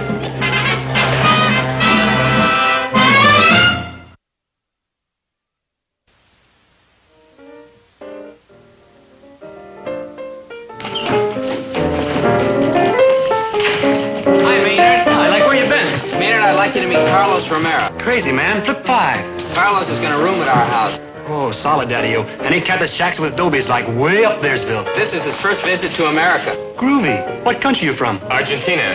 What country are you from? We're not even sure what planet. You want a soda? All right. Hey, he's new. Where's he been hiding? Boy, if he's on the menu, that's for me. Hi, Dobie. Oh, hi, Thalia. I'd like you to meet our new boarder, Carlos Romero. This is Thalia Menninger, Pamela Knight, Mary Ann Hathaway. Hi. Charmed. Delighted. Pleasure. Hey, dig this cat. He thinks they like popsicles. The kissing of a lovely senorita's hand is the custom where I come from, Buenos Aires. Buenos Aires? Why, our class just did a report on Argentina.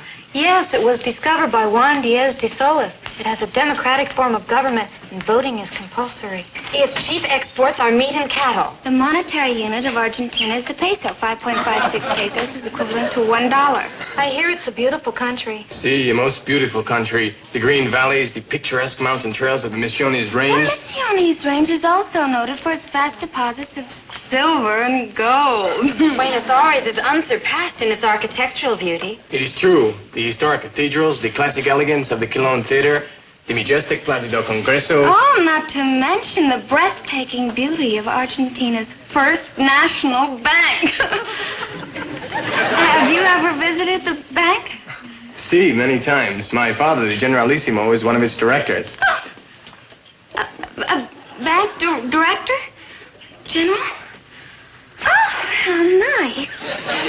Carlos, we'd better go get your luggage. About a little bit. We have not even had our soda. I don't think it's a good idea carrying bags on a full stomach. Adios, senor. This is mucho charming. A substitution. Maynard now kissing for Carlos.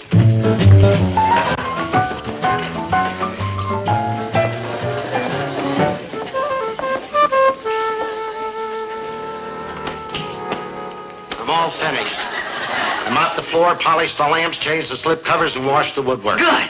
You can call the society editor down, tell him to come over and take the pictures. Oh, now, Herbert, remember, he's a general's son, and you can imagine what he's been used to. Well, this is just a suggestion, but we could take out the bathtub and put in a waterfall. That must be Carlos now. Here, I'll put these away. And will you answer the door? Yeah, I'll tell him it's the maid's day off.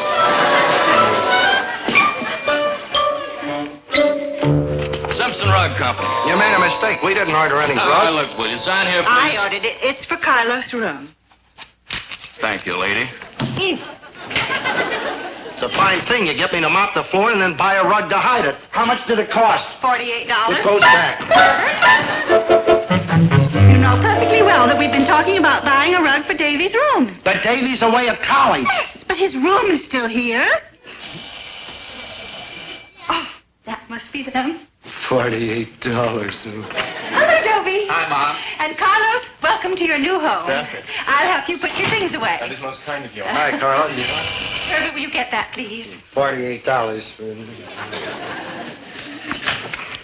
Green and Blackstone's. Wait! You got the wrong address. Herbert Gillis? We moved. Those must be the new drapes. New drapes. Listen, Winnie, you can't... Now, listen,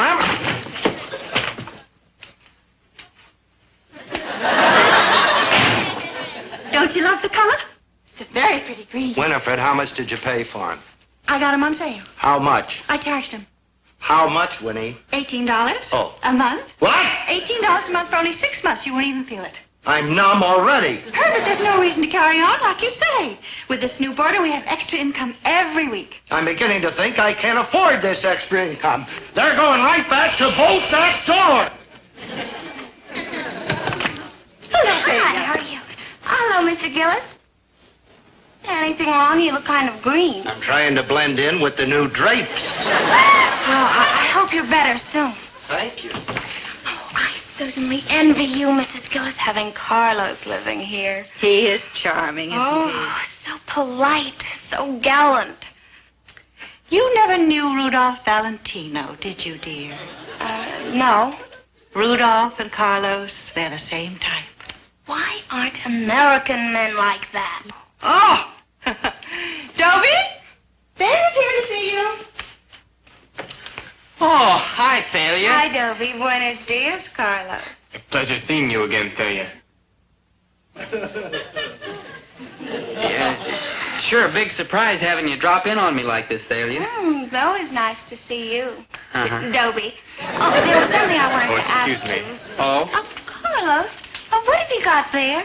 Oh, some pictures I was showing Dobie there Yeah, of my father. what was it you wanted to ask me, General Thalia? Listener? Oh, I'd love to see them there. Thalia, what was it you wanted to ask me? My, is he handsome. You look just like him. Same features, a chin, a nose, and eyes. I have my father's eyes, and he has 20/20 vision. Here is one of my father in his uniform. Oh, look at all those medals. Are they real gold? See. Would you like to see a picture of my father in his uniform? He's a moose. Oh, I sure would like to meet the Generalissimo. Thalia? Oh, hi, Dobie. Hi.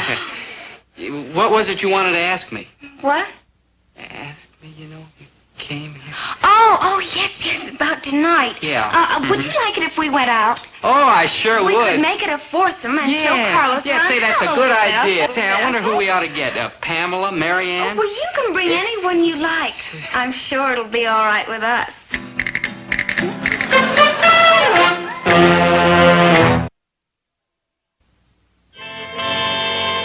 You shouldn't take this like sitting down, Doe. Don't worry, I won't. Then get yourself a chick for a foursome, and you need to keep your eye on him. You think I'd bring another girl when he's got my girl? There's such a thing as my pride. Besides, I called 5 girls, and they all said they were busy. Bet they wouldn't be busy if you were that Carlos character. Yeah, they sure flip for him. Yeah, it's that smooching bit. I guess if you want a girl eating out of your hand, you gotta, nibble on hers, Yeah, Latin American Casanova. Hey, maybe when he comes back to take a siesta, we can, work him over and ugly him up. Man, we gotta think of some way to break this thing up with Thalia. Now think and try to concentrate. Yeah, concentrate. There must be some way to cross up this Carlos. He's got to have some weakness. Yeah, well, I know one weakness. He ain't hip to the King's English. Asking me what country I come from. Well, it's his first time in America.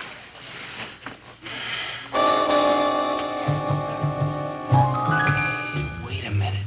English. He doesn't know the language too well, and tonight he'll be going out on his first date with an American girl. Maynard, I think it's only fitting and proper that we help him. Help him? Yeah. Let me write these words down so I don't forget them. Good idea, Carlos. It's so nice of you to help me this way. Well, after all, it's your first time out with an American girl, and you don't know a lot of the expressions we use. Yeah, like these little pet names we've been giving you. Yeah, things a girl likes to hear from a fella. Yeah. Oh, we almost forgot a real tender one. Creep. Creep? Creep, yeah. That's one that really gets him right here. K-R-E-E-P. Creep. Yo, and here's a good one, Carlos. Tubby. Tubby. Hey, Dobie, remember how that girl went for you when you're in the canoe out in the moonlight and you called her Jughead? Jughead? Jughead, yeah. You know, wine comes in a jug. Yeah, like rare wine. And when you say that to a girl, it means... It means, that to you, she's intoxicating. Jughead. And if you say, you're strictly for the birds. Oh, that's like a real compliment. Yeah. Strictly for the birds. Well, yeah, you know, birds, love birds, like billing and cooing. I'd better get ready now. Yo, wait, and this is very important, Carlos. A fella never offers to pay a check for a girl. She has to pay her own share. Oh, that is very strange. Well, yeah, if you pay for a girl, what are people going to think? Carlos, you know. It isn't cricket. Oh, well, I have to meet Day at the mall shop. But with all this help you have given me, like you say, I should flip her.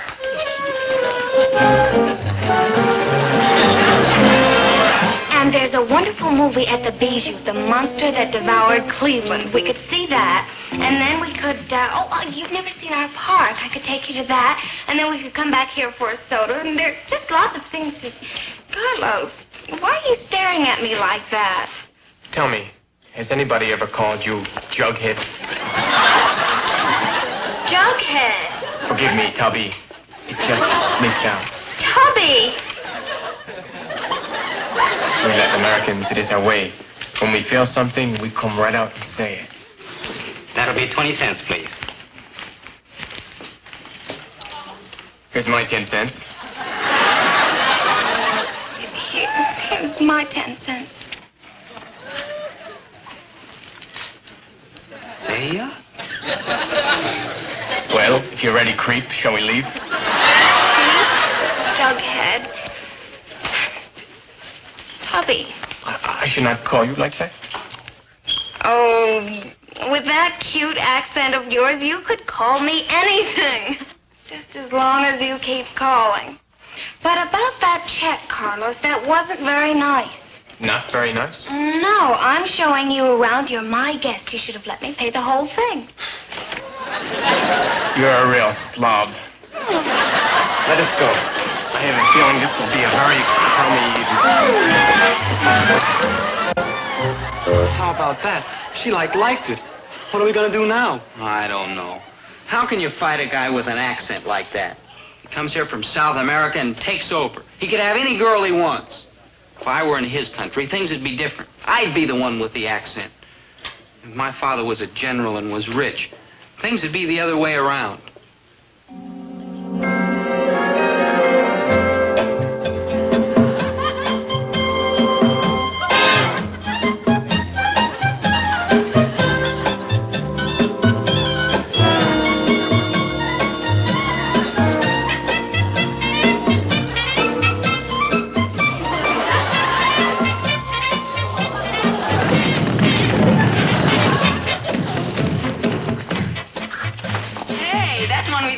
He's new around here. See, he looks like Americano muchacho. Oh, what a muchacho. Cha-cha-cha. Buenas noches, senoritas. Buenas noches, Carlos. I would like you to meet my new boarder, Dobie Gillis. Dobie, this is Marianita, Pamelita, and Celiaida.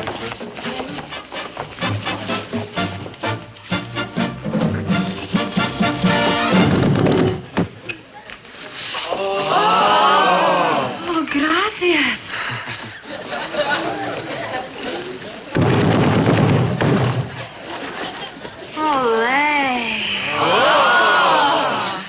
custom where I come from. I'm from the United States. Oh.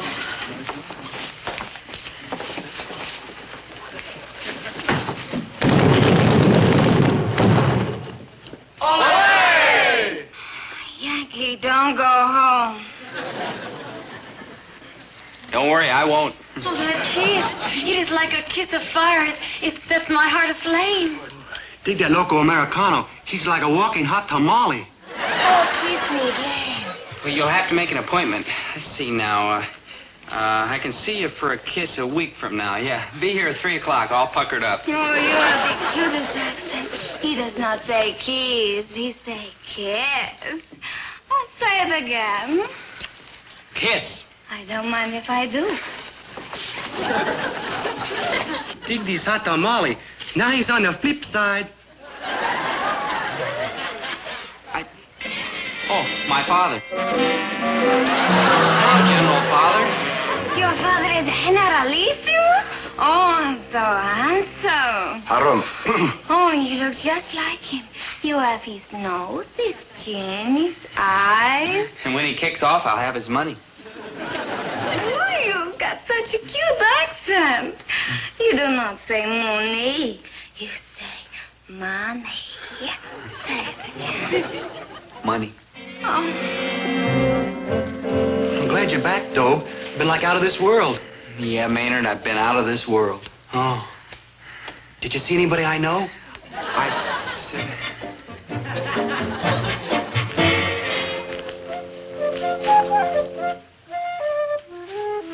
Son, is this where you come to think things out when something bugs you? Yeah, Dad. Mind if I join you? No, go right ahead. $48 for a new rug, $108 for drapes. Now she wants to wallpaper his room. Says that new wallpaper will make the room look larger. Personally, it'd look a lot larger to me without him in it.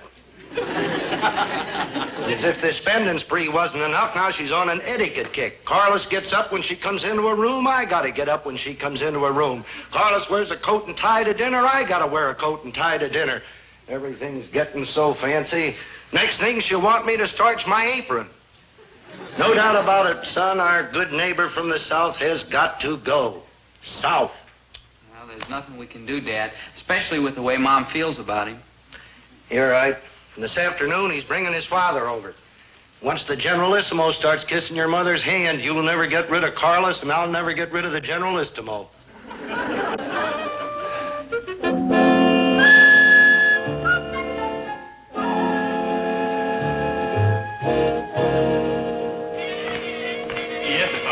Gillis Dobie. Ah, qué bonito. Y ahora le enseño mi cuarto arriba y usted puede conocer a Mrs. Gillis. Sí. Le digo a usted cómo puede hacer una gran impresión sobre Mrs. Gillis. Las mujeres les gustan lo que llaman compliments. Si le dice a una señora, Dobie. Dobie. Una buena palabra. Dobie. Y aquí tenemos otra palabra, esa es una buena. Strictly for the birds.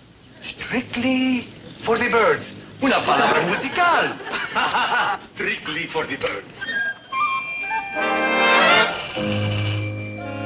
That must be Carlos with his father. Oh, I hope he approves of our home.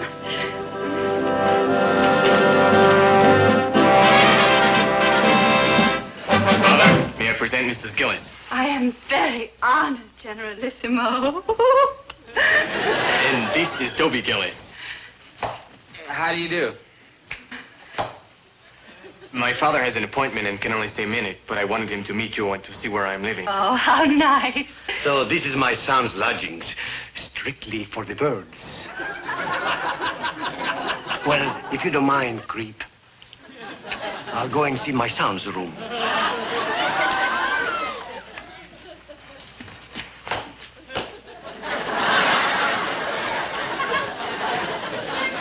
Did you hear what he called me? Yeah, Mommy. Called you a creep. Creep? And did you hear what he said about our house? Yeah, he thinks it's strictly for the birds. Well, I've seen my son's room. Crummy. The whole house is crummy. And you are very crummy. Well, I must be going. Adios, jerk. Adios. Goodbye, blubber.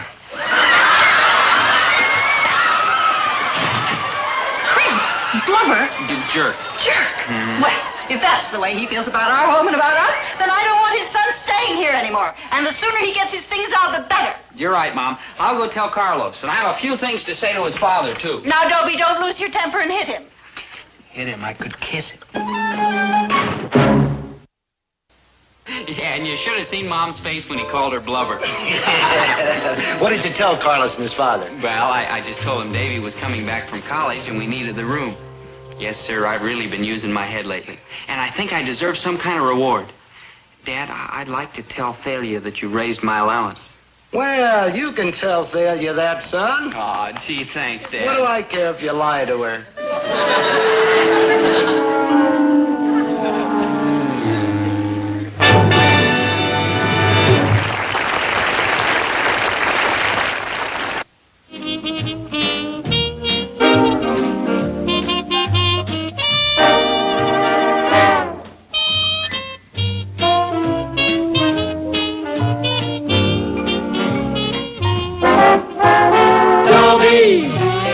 Once a gal was dreamy, Dobie. Once a gal was creamy, Dobie. Once a gal to call his own. Is she blonde, is she tall, is she dark, is she small, is she any kind of dream or at all? No matter, he's hers and hers alone. 'Cause Dobie has to have a girl to call his own. Once a gal was dreamy, Dobie. Once a gal was creamy, Dobie. Once a gal to call his own. Is she blonde, is she tall, is she dark, is she small, is she any kind of dreamboat at all? No matter, he's hers and hers alone. Dobie. Boy, I don't get it. There's one word that can make me the happiest. Thalia, which stands for Thalia Mininger, the most beautiful, desirable, lovely, intelligent girl in the whole world. Just one word, Thalia. And the sun shines and the birds sing, and I feel like laughing at just nothing at all. Thalia. You see? As I was saying, I don't get it. Because there's also one word that can make me the unhappiest. The same word. Thalia. The most hard-hearted, greedy, grasping, selfish, conniving girl in the world. I hear that word, Thalia, and if I weren't a man, I'd weep. But I am a man. I can't weep. All I can do is go home, throw myself in the bed, and beat the pillow until my fists are red. I love Thalia because she makes me so happy. I hate Thalia because she makes me so miserable. I'm the most happy, miserable man you ever saw. Thalia, you don't mind if I put one of my posters here, do you? Oh, you might as well. You've got them up every place else. Yes, 500 of them. The money means nothing, you know. The trouble with you, Milton, is that you have no confidence. Thalia, I hate false modesty. How can I lose the election? I'm handsome, cultured, debonair, attractive, manly. There's nobody running against me. Nobody? Of course not. Who would be so foolish? Well, why are you campaigning so hard, then? Why all these pictures? Because, Thalia, I'm in politics seriously. I owe it to my class. The junior class? The ruling class. Let's not mince words. There's no use trying to conceal it, am a member of the aristocracy. This, my dear, is not all beer and skittles. We aristocrats have our responsibilities, too. We must forget our pleasures and enter into politics. Otherwise, the country will be run by slimy opportunists who only enter politics to enrich themselves. So there's money in politics, huh? And I'm going to go a long way, Thalia. This junior class presidency is a mere beginning. Finger exercise, so to speak. I'm going onward and upward. You're going nowhere, Milton. I beg your pardon. You cannot win the election.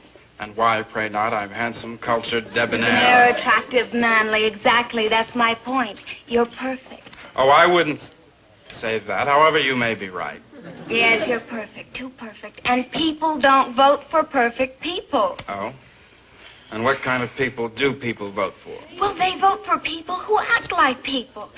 I mean, the man that wins this election won't be perfect. He'll be kind of average and simple. Not too handsome, not too bright. You sent for me, Thalia? Dobie, darling Dobie. Huh? Milton, would you mind getting up so my friend Dobie can sit down? Me? I'm not sure that I understand. You mean you want me to get up Yes, so that that's it. Goodbye. to each his own? Dobie. Maybe I shouldn't look a gift horse in the mouth, but why are you so happy to see Dobie, me? I have the most wonderful news for you. Oh, you'll go steady with me. Now, Oh, now, Thalia, pay close Thalia. attention. You, Dobie Gillis, are going to run for the president of the junior class. Against him? Oh, you gotta be kidding. I'm perfectly serious. You're going to run against Milton for the junior class presidency, and you're going to win. Oh, no, I'm not making a fool out of myself. Nobody'd vote for Now, me. stop arguing with me. I'm smarter, sharper, brighter, and deeper than you'll ever be. True. And I tell you, the way I've got it figured, you can't lose. Oh, come on. You mean you're gonna be my campaign manager? Of course. And we'd be together all the time? Of course. I'll run. Nobody will vote for me, but I'll Oh, run. everybody will vote for you, and this is just the beginning. Yeah. Think junior class presidency. Yeah. Oh, look at the big picture.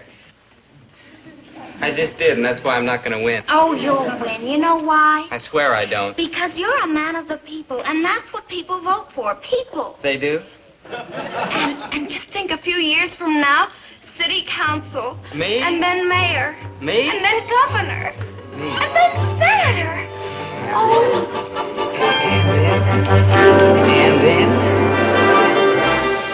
I do solemnly swear to uphold and defend the Constitution of the United States of America.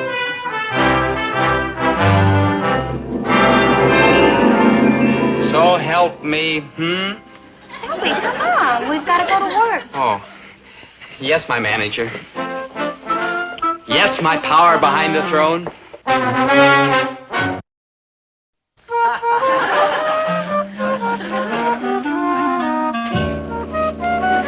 Hey, Dobe, do you like the sign, huh? I did it myself. Do you like it, Dobe? Do you like it? Oh, you've been a splendid campaign worker, Maynard. Splendid. Yeah, I did the sign nice, huh? Yeah, I appreciate that. And in years to come, I won't forget people who helped me when I was beginning my long climb to the top. Do you like the sign, Dobe? I did it. I like the sign, Maynard, and I'll never forget it. Never. Not even when I'm in the highest office. The highest office? You in trouble with the principal? No, Maynard, I mean the White House. Like, wow. The door will always be open to you, Maynard. Perhaps you'd like an ambassadorship. Crazy, man. Me going all them big brawls and them cats wearing red ribbons across their chests. Medals, yeah. Uh-huh. Howdy do, Duke. Howdy do, Duchess. Duchess, Maynard. Howdy do, Duchess. Howdy do, Dutch. Good morning, Clap. Jumping, galloping Poles. Far be it from me to interfere with the processes of democracy, but will whoever perpetrated that banner... I did it, Mr. Pomfrey. Yeah, I made it all by myself. Well, then take it off all by yourself.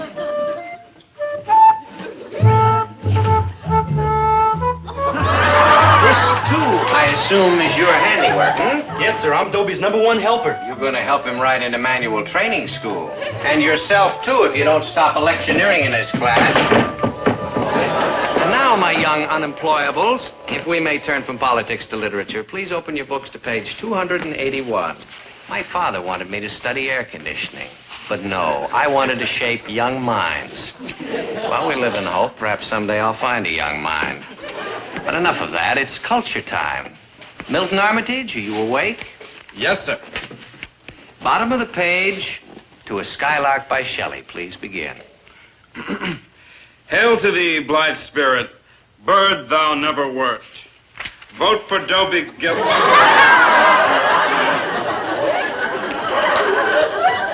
Any ambassadorship you want, Maynard. England, France, you name it. Some more of your strategy? Oh, it was nothing. I could send you to the principal. No, he already got his. Maynard, I'm moved and touched by your ingenuity. In fact, I'm a little ill. Now, There will be no more campaigning for Dobie Gillis the rest of this hour. None. You understand? Yes.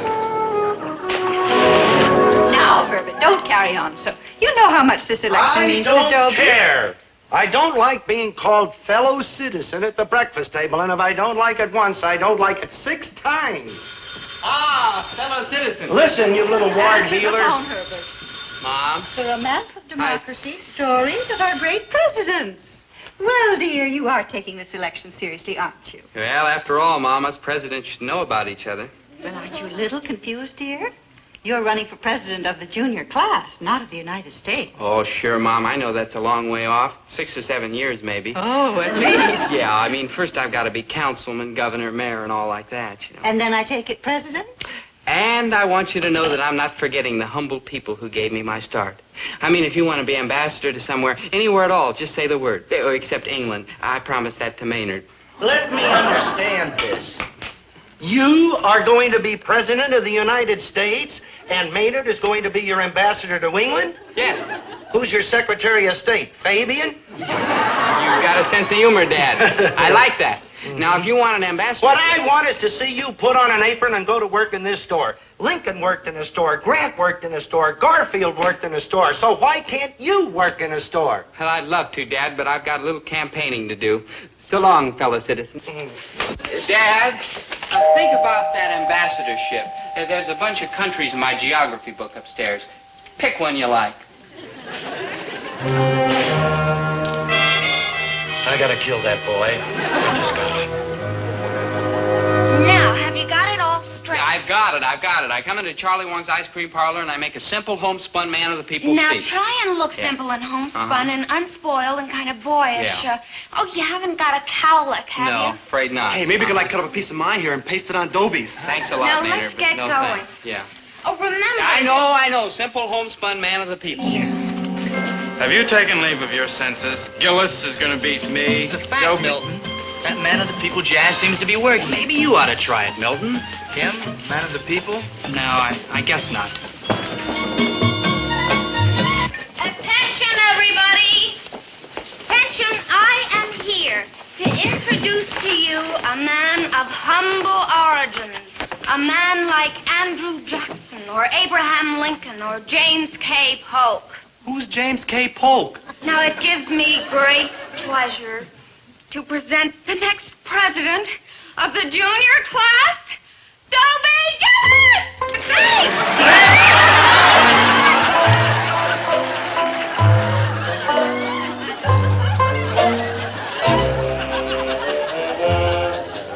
Fellow citizens, shucks, I just don't know what to say. I mean, all you swell folks clapping hands for little old homespun me.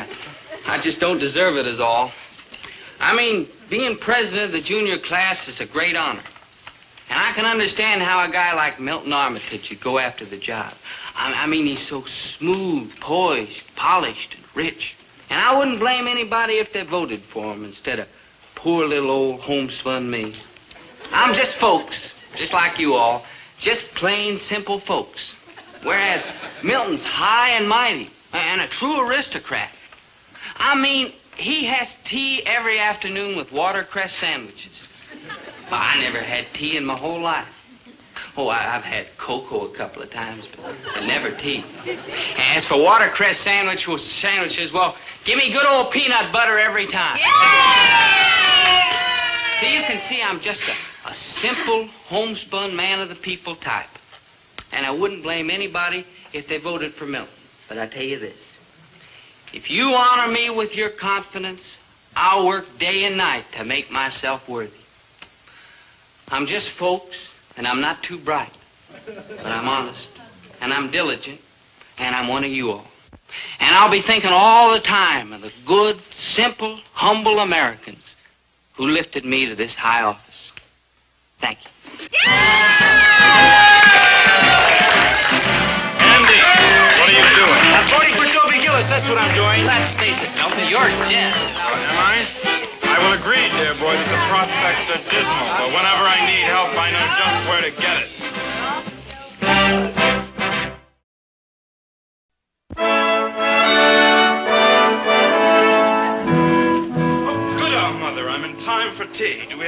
watercress sandwiches? Oh, but of course, dear. How jolly. That's all, Bridget. You're dismissed. Mother, the crust is still on it. I know, dear. The help one gets these days. True. How I wish we still had Alfreda. Ah, what a wonderful maid. And only $3 a week. Of course, she did drink 2 bottles of gin every day. Well, what can you do with the servant class? Pour me some tea, Mother. Very strong. I've had a beastly day. You look it. Well, out with it, boy. It's the election at school, Mother. I'm losing it to a grocer's son. You must help me. How? You'll find a way, Mother. You always do. Oh, Milton, you're a nasty boy. You're just like your father. May heaven rest him. Oh, he was a nasty man. So nasty. May heaven rest him. You always helped him. Yes, I did. I was what I believe they call his hatchet man. And you'll help me. Oh, don't I always? I knew I could count on you, Mother. Oh, you are such a nasty boy. Perhaps nastier than he was. Oh, have another watercress sandwich. I believe I will. I'm famished. Nasty.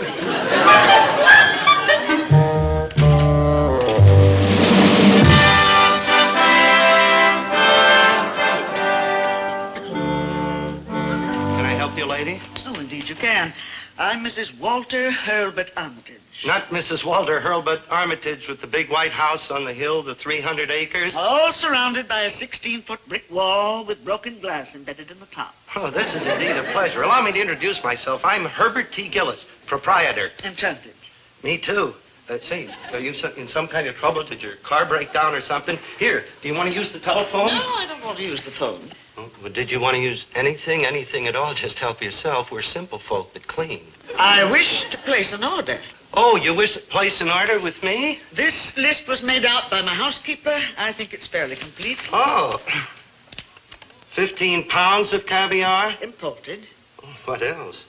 6 dozen pheasant, 120 pound of shrimp, 36 dozen artichokes. I'm entertaining the Iraqi ambassador this week.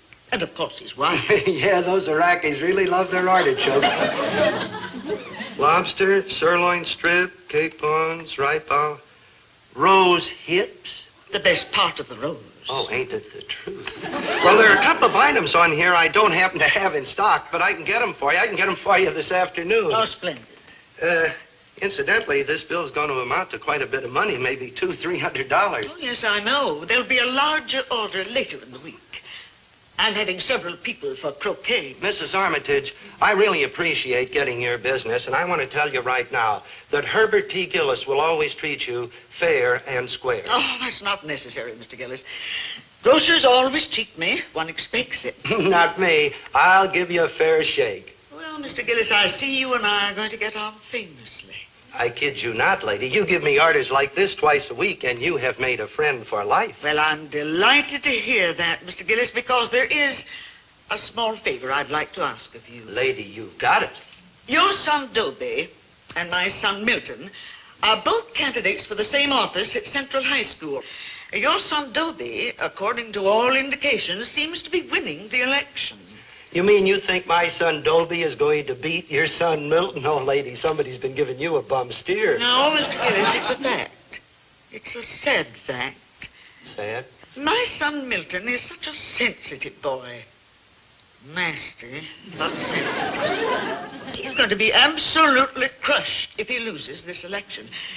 Now, on the other hand, your son Dobie, coming from sturdy peasant stock, accustomed to hardship and disappointments, I feel could survive a defeat without any permanent damage. I think I'm beginning to get the picture. Yes, Mr. Gillis.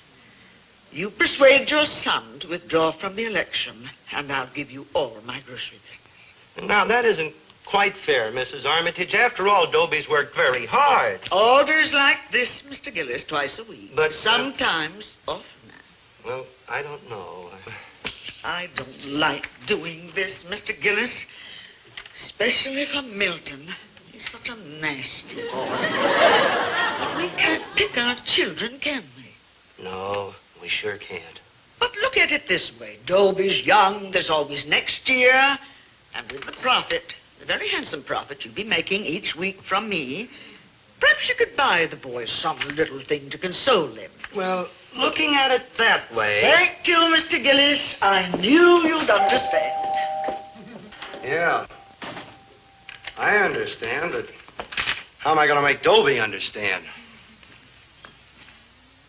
Dobie, my boy, sit down there a minute. I'd like to talk to you. Dobie, I was 17 once, and I realize now that many things that seem very important when you're 17, in a few years, they're completely forgotten. Oh, that's awful. My boy, yeah, that's better. My boy, when I was 17, ooh, that's worse. Son, oh, that's, yeah, the manly approach. Stand up, Dobie, stand up. That's it. Son! Say, it's a great day for the great day, isn't it, Dad? Dobie. Well, what you want? I'm in a hurry this morning. Thalia wants me to stand in front of the voting booth. She says I should keep campaigning. My boy. Yes, Dad? Son. Maker of presidents? Now, don't talk like that. I got something to say to you, and you're not making it any easier. Aw, Dad, I know how you must feel. Listen, you don't have to congratulate me right now anyway. Wait till the election's over and I get home this evening. Then you'll have all day to work on your speech. Son. Just say something simple to me. Son. Simple. But remember, someday, it's likely to be printed in a book like this. Son. Maybe I could have Thalia write something appropriate for you to say. Yeah. Shut up! Shut up? Me? Yes, you. You're beginning to act just like a politician. You can't stop talking. Well, I think good on my feet. It's like a knack. Milton Armitage's mother was in here just now, and she gave me a big order, an enormous order. Now, she does not want Milton to lose the election. So she'll give me an enormous order every week, maybe twice a week, if you will withdraw from this election. Withdraw? Oh, I know what it means to you, but it also means bread and butter to this family. It's undemocratic. It's un-American. I won't do it. You should be reported to some committee. You're trying to undermine the American way of life. I'm just trying to live the American way of life. With Mrs. Armitage's business, I'd show a profit every month. And don't forget, she's a leader. And if I please her, I get all that high society business. Wouldn't you like to see me in a supermarket?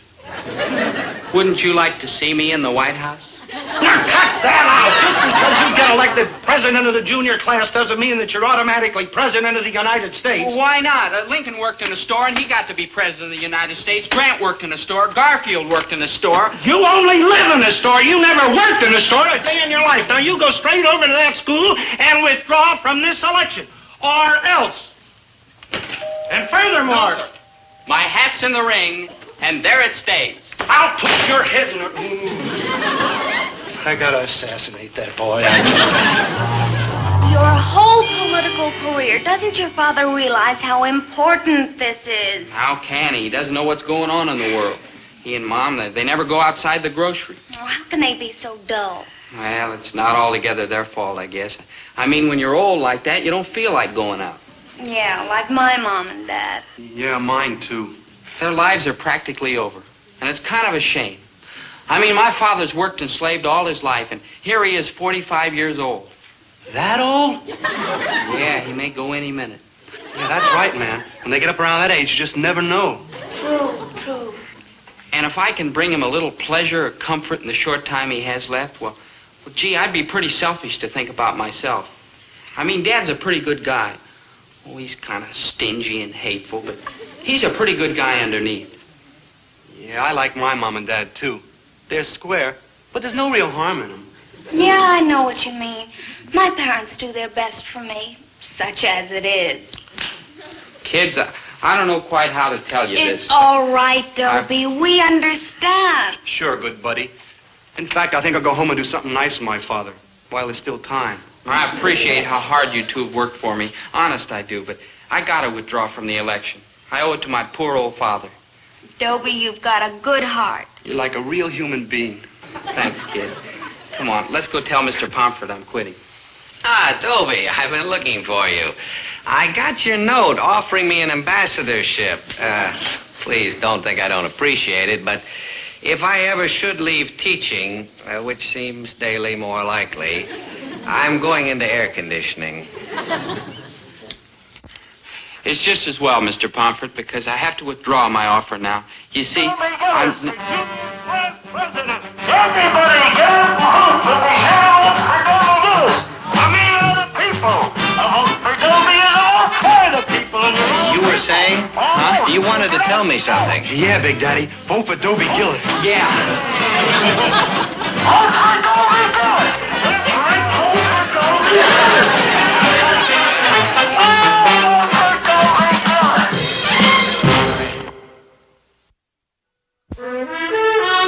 Oh, calm down, Milton. I will not calm down. I will not do anything. I will hold my breath until I die. Oh, you are such a nasty boy. You promised, Mother. You promised me you'd make Gillis withdraw from the election, but you didn't. He won the election, and now look at me. A failure at 17. This may be the very best thing that ever happened to you. Oh, the grocery list.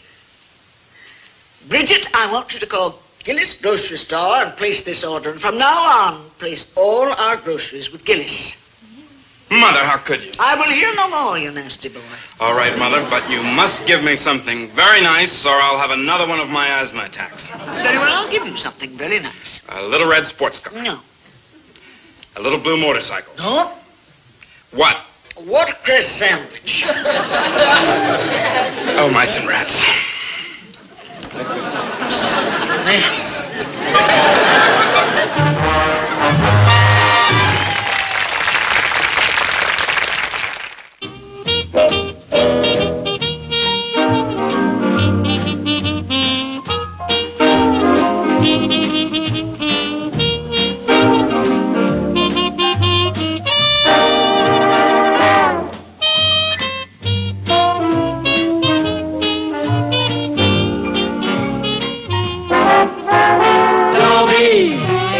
Once a gal was dreamy, Dobie. Once a gal was creamy, Dobie. Once a gal to call his own. Is she blonde? Is she tall? Is she dark? Is she small? Is she any kind of dreamboat at all? No matter, he's hers and hers alone. 'Cause Dobie has to have a girl to call his own. Once a gal was dreamy, Dobie. Once a gal was creamy, Dobie. Once a gal to call his own. Is she blonde? Is she tall? Is she dark? Is she small? Is she any kind of dreamboat at all? No matter, she's hers and hers alone. Dobie. Thalia Miniger. Thalia Miniger is the girl I'm in love with. My romance with Thalia is kind of a triangle. I love her and she loves money. It's unbelievable that such a warm, soft girl can't think of anything but cold, hard cash. Don Willoughby, captain of the baseball team. Nope. Butch Glendon, captain of the basketball team. Nope. Milton Armitage, captain of the football team. No. Then take your clammy hands off. Failure. Now, don't sit down. I'm not interested in sitting with anyone who isn't big and strong and magnificently coordinated. But I have other virtues. Like what? Well, I'm humble. You have so much to be humble about. Now listen, Now Thalia. listen to me. Can you pole vault 14 feet?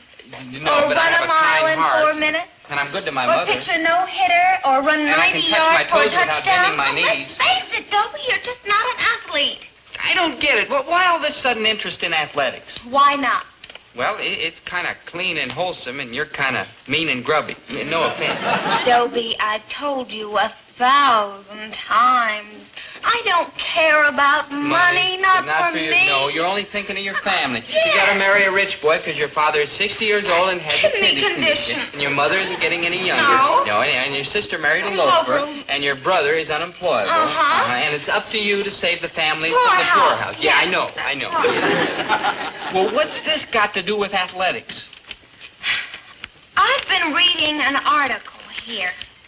Do you know that Ted Williams got $100,000 from the Boston Red Sox last year? Imagine that! Just for playing a couple of hours of baseball every day, Yeah. and he got a nice suntan, too. Oh, yeah, especially in those night And games. Mickey Mantle got $80,000. Well, he's younger. And do you know what the quarterback of the Chicago Bears got last year? Lumps. Don't get smart, mister. There's money in athletics. Big money. Take the second Lewis Schmeling fight. Do you know that Lewis got $260,000 and knocked out Schmeling in 1 minute and 58 seconds of the first round? Yeah, I'll bet you know how much that is a second, don't you? 2,271. So you can sneer all you want, but the man that gets me is going to be a big brawny athlete. Yeah. Well, in the meantime, you gotta admit that I'm kind of appealing in a puny sort of a way. So how about going with me to the drive-in tonight? The picture's a gasser. The monster who devoured Cleveland.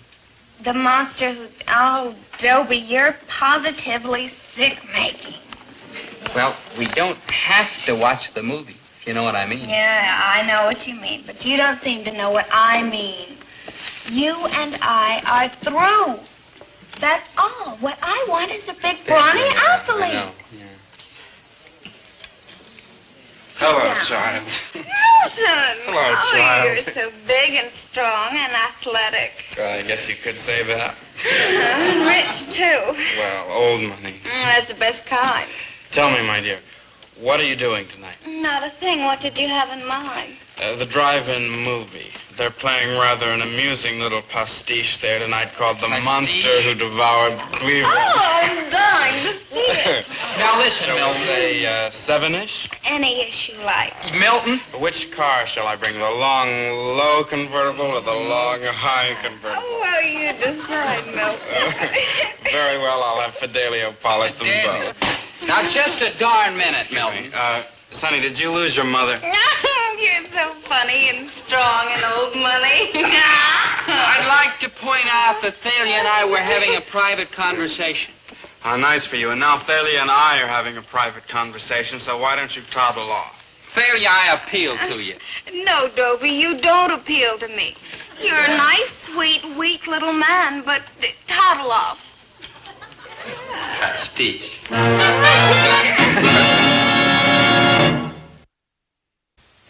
S-I-K. I mean, why mess around with a chick who digs muscles? I mean, look at it this way. You get, like, maimed. Maynard, it's written in the great books. He who lives for love must be ready to die for love. Besides, without Thalia, what is there worth living for? You gone ape? Lots of things. Name one. I'll name them all. Dizzy Gillespie. We're star-crossed lovers. But somehow, some way, we'll beat the odds. Daddy-o, you're like a rebel with a lost cause. Thalia only digs like athletes. Okay, then I'll become an athlete. Make me a muscle. Huh? Make me a muscle. Dobie, find yourself a chick who digs like your beautiful mind.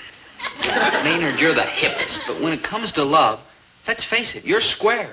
Smile when you say that, mister. You don't get the point. A man in love can move mountains. Yeah, but he can't become an athlete. I'll become an athlete. What kind of athlete? I don't know. Basketball? Too short. Baseball? Too slow. Shot put? Too weak. Football? Too yellow. That leaves the girls' swimming team, and you'll never pass the physical. I'm sure I have athletic abilities. They just have to be tapped. Dobie, love has tapped you so hard you're punchy. Maybe polo's my game. Or lacrosse. Or squash. Punchy? Did you say punchy? Yeah, I sure did. Maynard, you just said the magic game. Boxing. I'll become a ruthless fighting machine. So long, Dobie. You just crossed over. Maynard, do we have a boxing team? No. Then who's to know I'm not a ruthless fighting machine? Well, for one, Thalia won't know. She'll know when I flatten the greatest athlete in the history of Central High. All city, all state, all interscholastic. Man, you could only mean... Moose McCullough, the legend. Oh, I know he'll cooperate. Oh, I dig. A fix. Yeah. Yeah, what makes you think Moose McCullough's gonna let himself get flattened by you? Because Moose springs from that special breed of men. He'll do anything for love. The pursuit of La Femme is the noblest art known to man, Dobie. You can count on me. I knew you'd feel that way, Moose. We're cut from the same cloth. Oh, little Moose must be hungry. Hand me that bottle, will you? Oh, sure, Moose.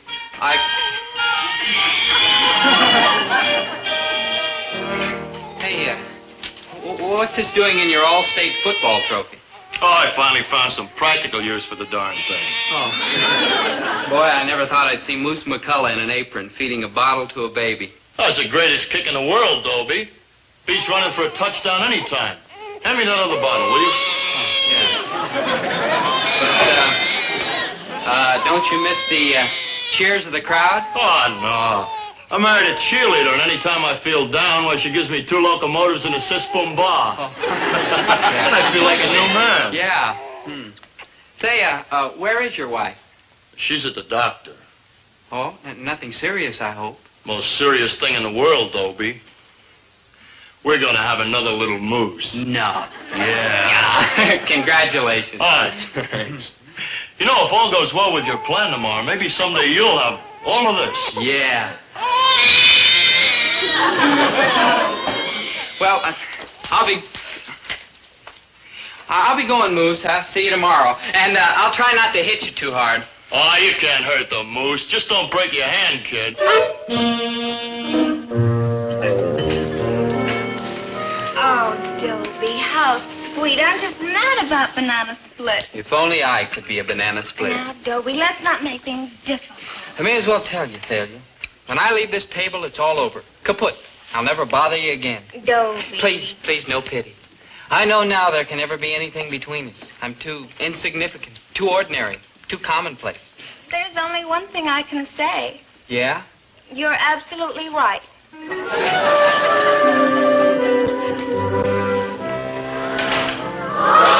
Oh, that's him.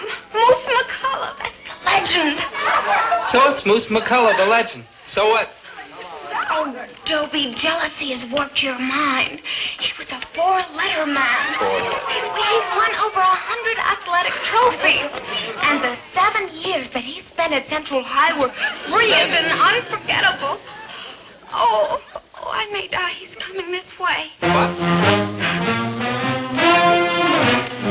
hello. Hello, Mr. McCullough. Oh, my friends call me Moose. She isn't one of your friends. Oh? She's gonna be. You're picking on the wrong girl, Mr. McCullough. She's not interested. Dobie, mind your own business. You heard it. Now, why don't you toddle off home and play with your finger painting? Mr. McCullough, sir, I'm not going to stand for this, sir. I know you're the greatest athlete Central High ever had, Mr. McCullough. And I know how strong and tough you are. And even how you were a professional heavyweight fighter for a while. And everybody's heard about that time in Chicago when it was night and those 6 gangsters didn't recognize you and they jumped you. How you almost killed them. I know all about that, Mr. McCullough, sir. All about what? Listen, why don't you run over to the counter and see if they've got your pablum ready yet? But I love Thalia Miniger. And I'm going to count to 3. And if you haven't stopped bothering her by then, I'm going to slug you, Mr. McCullough. Oh, I know, you may kill me. But what does it matter? What is my life compared to 1 second of Thalia Miniger's happiness? So leave her alone, Mr. McCullough, or else. 1. No, Dobie, you're crazy. 2. Stop before it's too late. 3. He'll kill you, Dobie!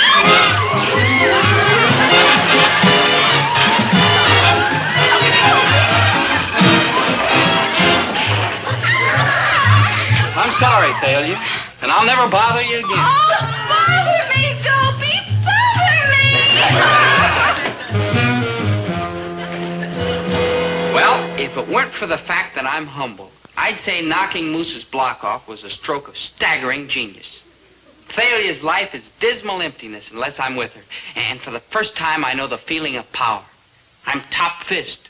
Men fear me because I'm menacing and destructive. It's a lie, but I like it. Oh, here, I'll show you what I mean. Hey, you. Yeah? Put these in my locker. What are you, a kook or something? I'm Dobie Gillis. Top fist. Gee, I'm sorry. I didn't know it was you. I hope you'll excuse my rudeness.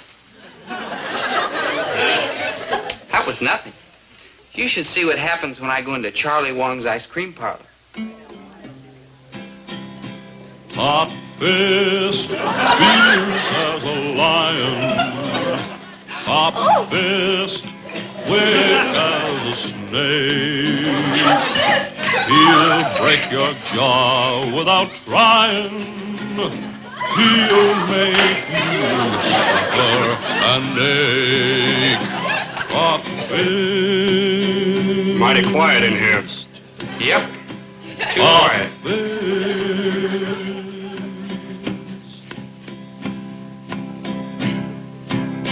Play something for Top Fist.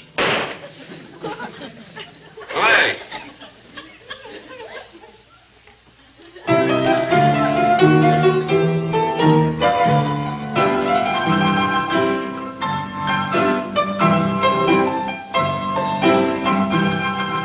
What do you say I pick up 8 o'clock tonight, baby? Hey, can I see a minute, Paisan?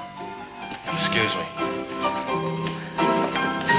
Look, stupid, can't you say I'm busy operating? Well, tomorrow they'll be operating on you. That's Dobie Gillis's girl. Look, pal, I don't care who's... Dobie Gillis. Dobie Gillis, the guy that reduced the ledge into rubble. Holy smoke, I better get out of here.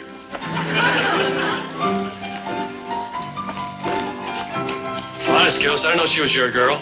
Yep.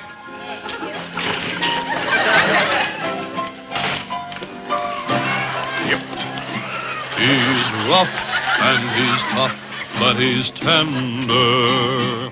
He never hits children or girls or women of the opposite gender or kittens or puppies. Won't you join me? Or squirrels. Aren't you with him? Don't mind me, Top Fist. I'm just leaving. Honest. Thanks again for getting rid of that. You're rotten, but call me sometime. My phone number. Violet. Top Fist, his hand strikes like lightning. I touched him. I touched his fist. Here's a man kind but frightening.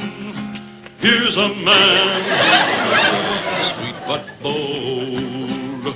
Top Fist, Top Fist. Sit down, Top Fist. Do you have to call me that? What, do you mind? Sure I mind. I'm not just strong and savage. I'm also modest and gentle. I'm sorry. It's just that I'm so proud of these swift but terrible hands. Couldn't you be proud of the rest of me, too? Well, Dobie, let's face it. Without these hands, you're nobody. But with them, you're somebody. What you doing tonight, baby? Well, what you got in mind? A drive-in movie?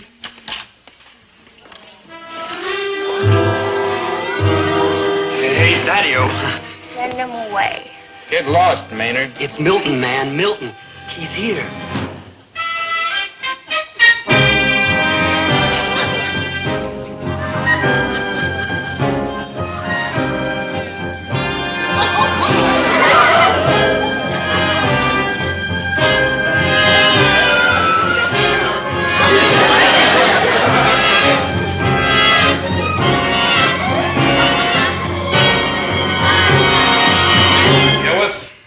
Yep. Gillis, I didn't come here to make trouble, but Thalia Menninger is my girl, and I'm asking you to stay away from her. Yep. I know your reputation, but nobody moves in on my girl and gets away with it. Yep. I know what you did to the moose. I'll take my chances. Yep. Yep. Nothing can change my mind. Oh, I gotta see you, Top Fist, right away. I like business. Dobie, out of your mind? Don't worry, I won't hurt him much. Just enough to teach him a lesson. Look, it's your old good buddy, Maynard Krebs. Out of my way. And you're Dobie Gillis. Remember Dobie Gillis? Oh, my gosh. I forgot. All right, Gillis. What about it? Yeah, it's okay, Milton. Failure's yours. I'm hanging up my fists. You hear that, baby? He's yellow. Dobie, I know how you feel, but one more fight won't hurt. There's always one more fight, Thalia, gal. Don't you see, if I don't quit now, I'll never quit. They won't let me. There'll always be some glory-seeking punk looking to knock off the guy who knocked off the legend. No? That's why I'm hanging up my fists. No, He'll no, fight or else. no. You be in the park at 3 o'clock tomorrow afternoon and we'll all know you're yellow. 3 o'clock. Sharp. Yellow.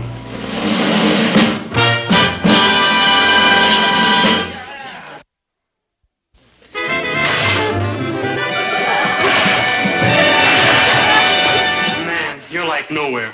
Let's try something else. Yeah. Hit the old mitt. Yeah, gosh, wait. No, hit the omit. Oh, I'm sorry, Maynard. Sorry. For what? For hitting you. Pretty terrific, huh? Yeah, deadly. No butterfly could take such punishment and live. That was my best punch. Yeah? Uh-huh. Let's try another approach. Can you fight dirty? Maynard, try to be helpful. Okay, call off the fight. What? Lose face? Either way, that's what's gonna happen. I repeat, call off the fight. You lose the chick, but you like stay out of the hospital. Maynard, what's a split lip compared to a broken heart? No. No, if anyone calls off this fight, it's gonna be Milton Armitage.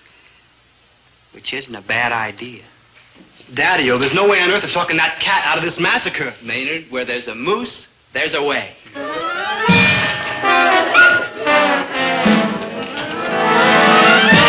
That's the old one, too. Moose. Hi, Milt. Hey, you're fighting Dobie Gillis tomorrow. Yeah. Did he do all that to you? Ah, the punk got lucky. Broke my jaw in 3 places. But don't worry, you can take him. You're darn right. What happened to your leg? Oh, I guess I fell down pretty hard. Compound fracture.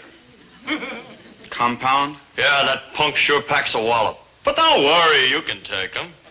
Sure. All you gotta do is stay away from his left. Right. I'll stay away from that, too. In fact, it might be smart just to stay away. I thought you said I could take him. Well, sure you can. I was just thinking about that Grecian nose of yours. What about it? Well, you know, in case Gillis gets lucky with another one of those... Ah, forget it. Those plastic surgeons can fix anything today. Moose, I know you mean well, but you're just wasting your breath because I'm going to fight Gillis tomorrow. Now, if you'll excuse me. I wonder what's taking the moose so long. I hope he isn't having trouble talking Milton out of the fight. Yeah, I hope so, too, because if Milton fights, you're like dead. Dobie! You're like dead. You didn't talk him out of it? I did my best. What am I going to do? You could, like, blow town. You're gonna stay right here and fight, boy. Me? Him? Him, he's top fist, ain't he?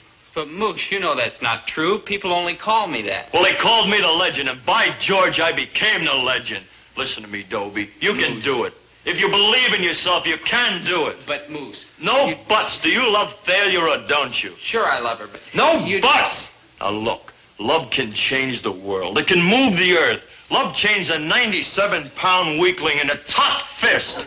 Grit, boy, grit. Courage, determination. Fight, smash, kill, destroy for love. For Thalia. You can do it, boy. You can do it. Sure, Dobie. You can do it. Remember good, buddy. Top fist, fierce as a lion. Top fist, quick as a snake. He'll break your jaw without trying. He'll make you suffer and ache. Top fist, the world stands and trembles. Top fist, with muscles just like steel. I broke it. No, it's just bent a little. My hand, Maynard, my hand. Ow! Thalia? Dobie, what happened to your hand? The hazards of training, my dear. Yeah, it's broken. All 6 fingers. Yeah. Oh, that's a shame. Well, I guess you'll just have to fight with your left hand then. You mean you still want me to fight?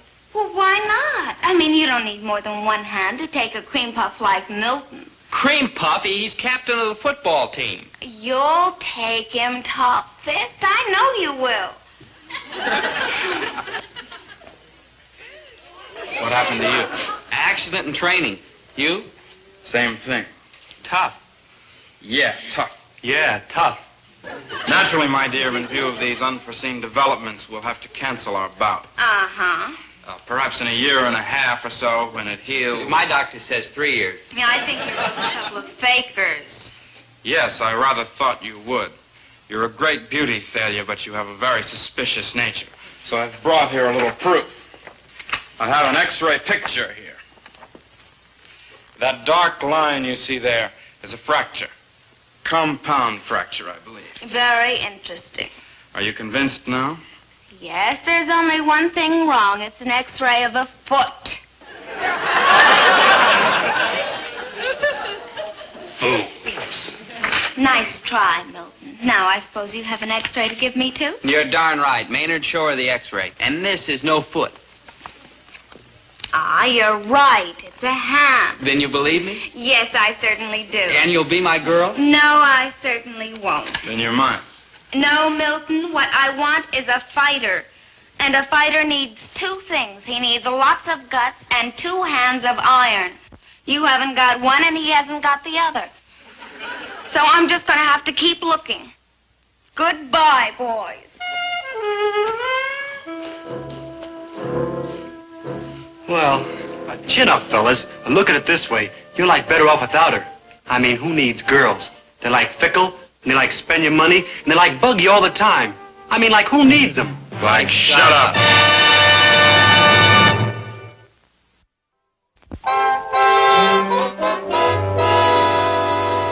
Well, failure is only a bittersweet memory now.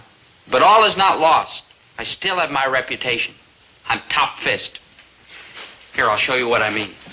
Hey, you. Yeah? Put these in my locker. You a kook or something? I'm Dobie Gillis. That's your tough luck. Oh, well, power isn't everything. Besides, I have other virtues.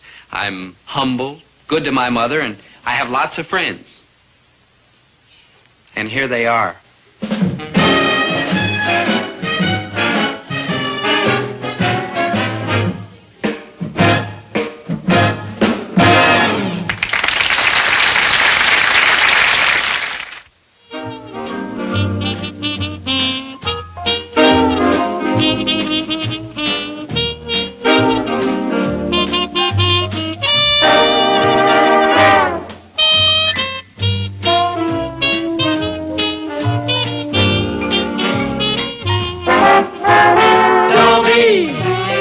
Once a gal was dreamy, Dobie. Once a gal was creamy, Dobie. Once a gal to call his own. Is she blonde? Is she tall? Is she dark? Is she small? Is she any kind of dreamboat at all? No matter, he's hers and hers alone. 'Cause Dobie has to have a girl to call his own. Once a gal was dreamy, Dobie. Once a gal was creamy, Dobie.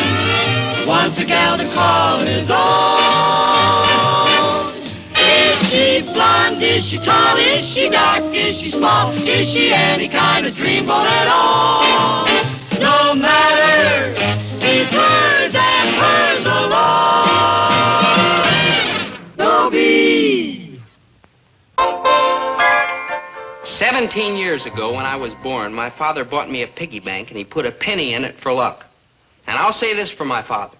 Anytime I'm in trouble, he's right there with another penny. Why am I talking about money? Same reason as always. Thalia Menninger. Ah, Thalia.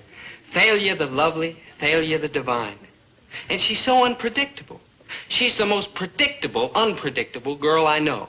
One minute she comes up to me all sweet and soft and creamy. That's the way she is for 1 minute. But the next 59 minutes, she's like that with some other guy. Oh, gosh, Thalia. Gosh, what? Gosh, you're sweet and soft and creamy. Now, that's because I'm with you, Dobie, dear. How about going for a nice long walk? Well, I can't. I promised Chatsworth Osborne Jr. I'd wait for him. Chatsworth Osborne Jr.? That snob? Why, if he weren't rich, you wouldn't But even... he is. Money's all you care about. You wouldn't even look at Chatsworth Osborne Jr. if he didn't live in that big house on the hill and drive an expensive sports car and was poor. We'll never know. He's loaded. Yeah. Look what he gave me. Smell. The most wonderful perfume in the world. Oh, yeah? Well, what's it called? Spell it. M-M-M-M-M. Oh, French, huh? Listen, Thalia. Oh, why don't you and I just go... Hi, Chatsworth. Hi, Thalia. Hi, Gillis, baby. Look, Thalia, you just forget about Chatsworth Osborne Jr. and we'll take that nice long walk. Walking builds up the calves. It's vital to have strong calves. In case of fire and stuff like that, there's nothing like strong calves to get you out of there fast. $18 Listen, you an stick with me, Thalia Mininger, and I'll buy you a whole pound of that stuff. Well, why should I wait for promises when Chatsworth can buy me everything I want right now? Okay. So he's got money. But I don't hear you bragging about his calf muscles. Listen, anytime you want a broad jump against me, Chatsworth, just holler. 4.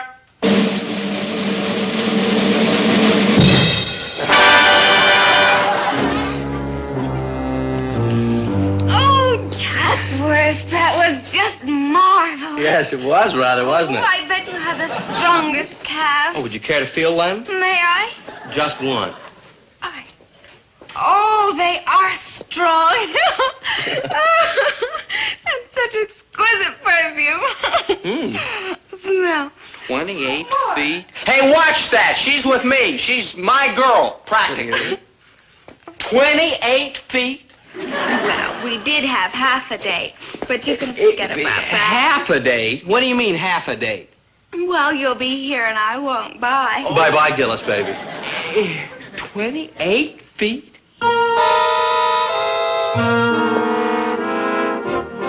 Why so pale and wan, fair lover? No, it's just my calves that are pale and wan. What? Never mind. Okay. Never mind what? Maynard, you asked me why so pale and wan, fair lover. No, I didn't. That's something I got to learn for English. Oh. I don't like dig it. I thought maybe you'd clue me. Please, Maynard, I've got enough troubles with Thalia. But I need help, and if you don't help me, good buddy, who's going to help me? Oh, okay, Maynard. Now look, it's a poem, like a lyric to a song. You understand that? Yeah. Why so pale and wan, fair lover? Prithee, why so pale? Will, when looking well can't move her, looking ill prevail. Prithee, why so pale? Hey, go, man, go. I mean, go, Dope. Will, when looking well can't move her, looking ill prevail. That's it. That's the way I can get Thalia. It has to be. It's the only thing I haven't tried. I don't like dig. Look, girls go crazy about fellas like poets who are pale and wan and hungry looking. And that's how I'm going to get Thalia, by looking pale and wan and hungry. How? I won't eat anything. But what are you going to do when you get hungry? Stay hungry. Look, for the love of Thalia Mininger, I can do it. I'm going on a hunger strike till she promises to be my girl. Dobie could, like, starve. Oh, she won't let me starve. Did England let Gandhi starve? Who? England made it. Yeah, England I know. What's the other cat? Mahatma Gandhi made it. And when that little man in the loincloth went on a hunger strike, he brought the whole British Empire to its knees. And I know Thalia isn't any stronger than the British Empire. Want to bet?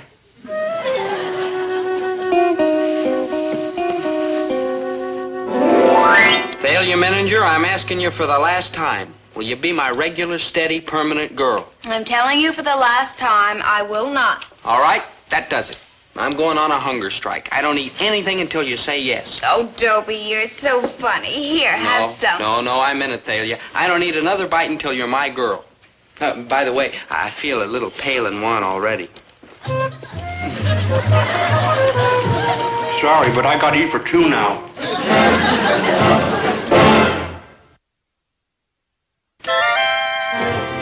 Oh, there you are, dear. I was beginning to worry that your dinner might get cold. Sit down, huh? Roast lamb. No, thanks, Mom. I'm not hungry. I'm ready to go. I've lived a good life, not perfect maybe, made some mistakes, but all in all, a good life. I'm ready. Herbert, what are you talking about? You heard what the boy said. He is not hungry. And Dobie not hungry can mean only one thing. The end of the world is coming. Okay, I'm ready. Dobie, sit down. Herbert, stop teasing. No, thanks, Mom. I'm in it. I'm not hungry. You're sick. Herbert, get the doctor. It must be something serious. No, really, Mom. I feel fine. I'm just not hungry. But it's roast lamb, dear, and you always like the way I fix that. Quiet, Winnie. Dobie, sit down! Dad, I'm not sick. I'm just not going to eat anything at all, ever again, until Thalia's my girl. You see, he's not really sick, except in the head, which I have always known. Dad, didn't you ever hear of a hunger strike? Oh, sure.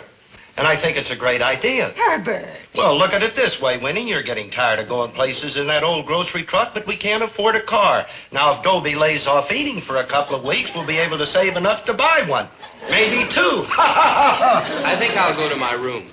I have some reading I want to do. This book of poems by Elizabeth Barrett Browning. A lady who would have understood a hunger strike for love.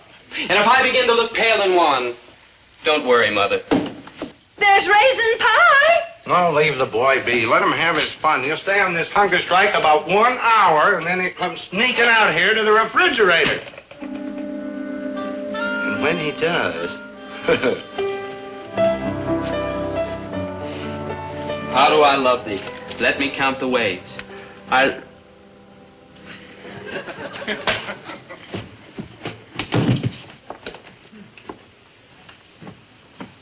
Sorry, Elizabeth Barrett. How do I love thee? Let me count the ways. How do I love thee? Let me count the ways. I love thee like raisin pie, and I love thee like roast lamb. I love thee like raisin pie, roast lamb. I'm starving. Mother's right. I could starve to death.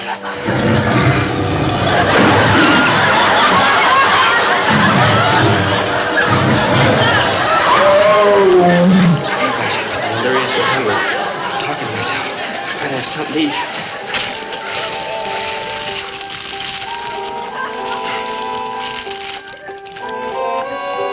Gotta start out the starvation diet all at once.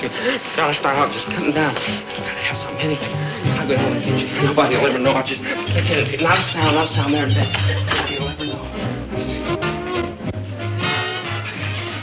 I just gotta eat. I'm starving.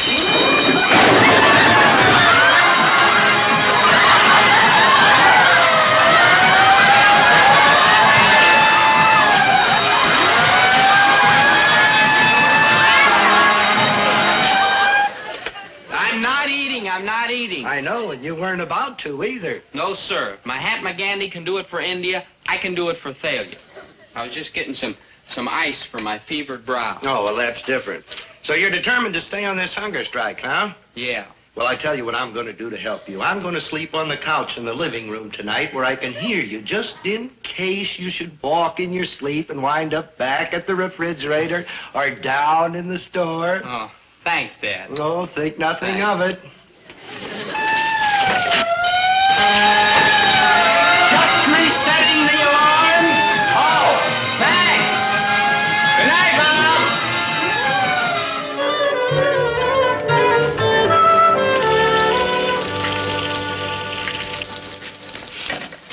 Hey, that smells good. Should I go? I have my own way of calling the Mahatma Gandhi this morning. I live this hunger strike.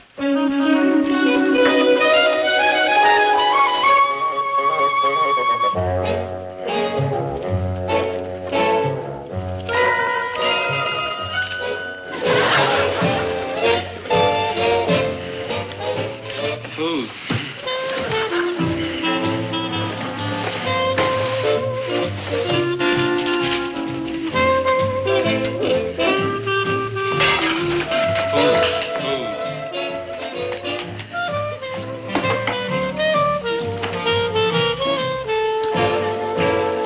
Well, I'm glad to see you decided to come back from India and rejoin us normal humans, Mahatma. I'm glad the hunger strike is over. I knew that even failure couldn't make you miss more than one meal. Oh, I almost forgot. Sure, the hunger strike's not over. I said I was going without food until Thalia's my girl, and I meant it. Dobie, you've got to eat. I am not going to stand by and see that boy ruin his health. Oh, take it easy, Winnie. He just can't give in right in front of us, not yet anyway. Boys won't go long without food. He'll eat, and plenty. Come on if you don't want to be late for the first class. Maynard, give me. Hold, good buddy. You're on a hunger strike, remember? I remember. Oh, Dobie, I think it's so wonderful you're going on a hunger strike for love. We all think it's the most thrilling thing we ever heard of. Oh, thanks. It's nothing. Come on, hurry and finish that, Maynard, or we'll be late. Yeah, but you were going to... Hurry, Maynard. Thalia said you're just faking. She'll find out. My mother's already worried about how pale and wan I look. Oh, you do. You really do. Yeah. I think Thalia's disgusting. Yes, she is, in many ways. But my love shall purify her. How do I love thee? Let me count the ways. Thalia isn't the only one who thinks you're faking, Gillis. You be quiet. I told you last night I'd be a lot more impressed with you if you did something romantic like that for me. Exactly what I told you. No, look here. What do you... You're a troublemaker. Yeah, we don't believe you for 1 minute, Gillis. You're eating on the sly. I'm not. We'll be watching you, Gillis, every minute. Oh, yeah. Yeah, well, you all better go. You'll be late for class. Don't you have to go, too? We'd like to walk over with you, Dobie. You're our hero. Oh, gee, thanks.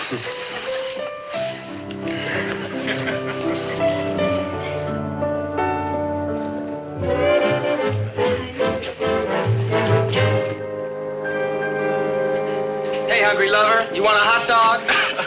Now leave Dobie alone.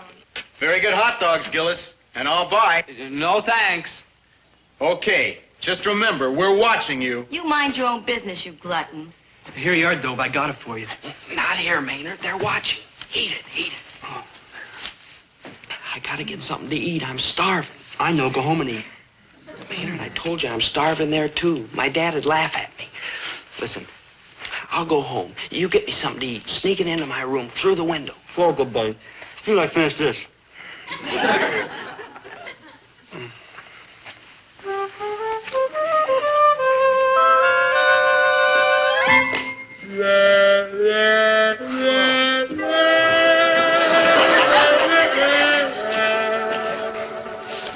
No, please, girls. It's just a weakness. It'll pass. Come on, we want to take you home. Huh? What courage. What fakery, you mean? Oh, shut up. What do you know about love? Yeah.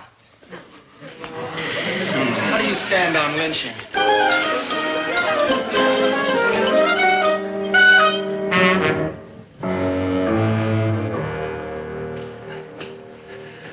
Maynard, where you been? It's been 4 hours. I'm sorry, Dope. I had to eat dinner first.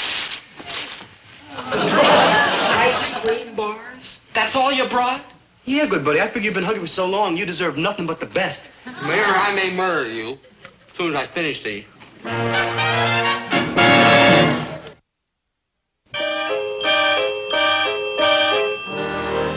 Just look at her.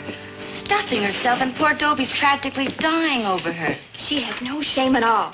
Well, I'm not going to eat in public when Herm starts starving for love of me. You told him? 3 nights ago. I said, Herm, you'll get no more dates with me until you go on a hunger strike for them. Me too. That's exactly what I told Frank. What happened? I haven't had a date since. Me either. Look, here comes Dobie. Isn't he romantic? Listen, Gillis, our girls won't give us dates unless we go on a hunger strike, too. So stop faking or else. Please, I may faint. We gotta do something about him. And we're going to. Watch it, Pops. This pale and wan fair lover's my friend. Oh, he's a kook. Yeah, but he's a pale and wan kook. Dobie, you're out of your demented mind. You're not fooling me. You're pretending that you're not eating and reading poetry all the time. I'm also writing poetry for you.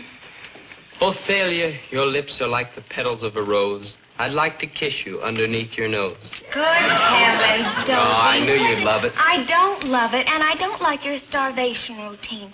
Look, people are talking. Now, if Chatsworth's parents ever found out that I knew a kook like you, why, they might not let me date him anymore. So stop the act. Will you be my girl? No. Then I'll go on starving myself, unto the death. If I can't have you, my darling, I'd rather not have life itself.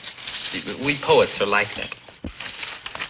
He who for love hath undergone the worst that can befall is happier thousandfold than one who never loved at all. Goodbye. Ah, me. Alone, alone.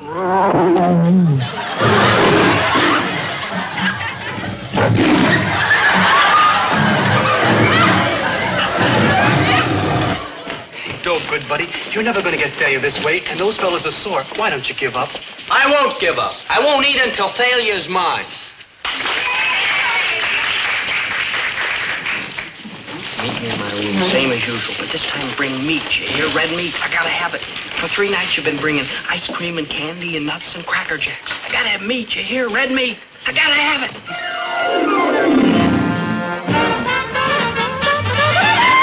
There you are, good buddy. Red meat. Nothing else, just a salami?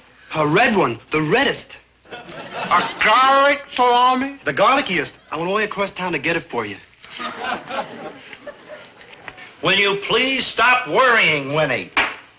The boy is eating. I don't know where, but he is eating. In fact, he looks to me like he's putting on weight. I don't know what kind of a father you can be, Herbert Gillis. I'm the kind of a father who can spot a phony. Oh, that must be Thalia. Come in. Thalia? I am taking matters into my own hands. Hi, I got your message. I have a date, but I thought I'd stop by and see what you wanted.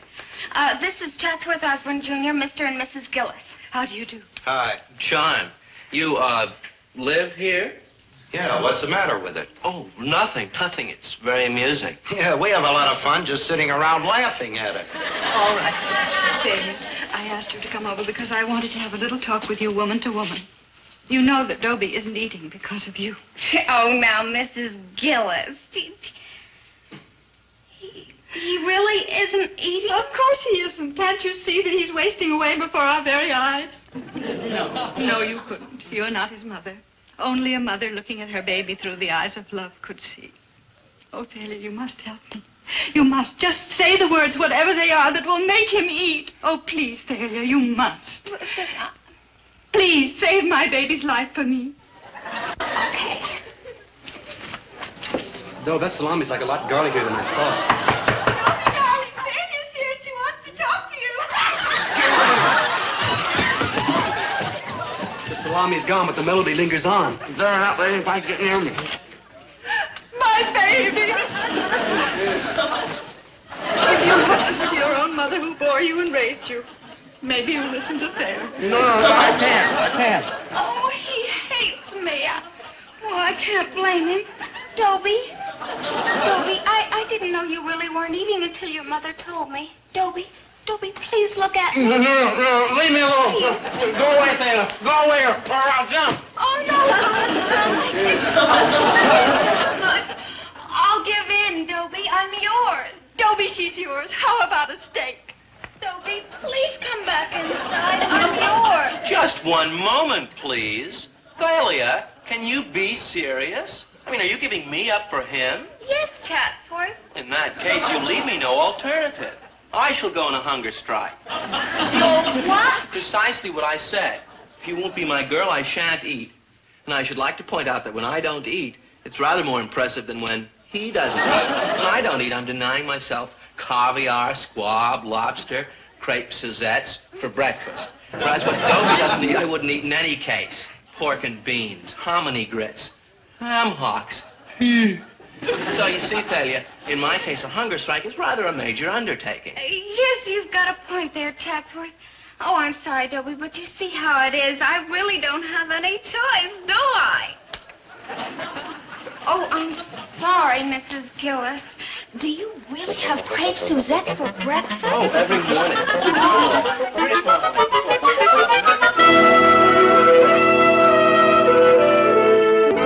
Why don't you like it off this hunger strike, Kick? You're like dead, though. Not yet, I'm not. Gandhi didn't quit, and by George, neither am I.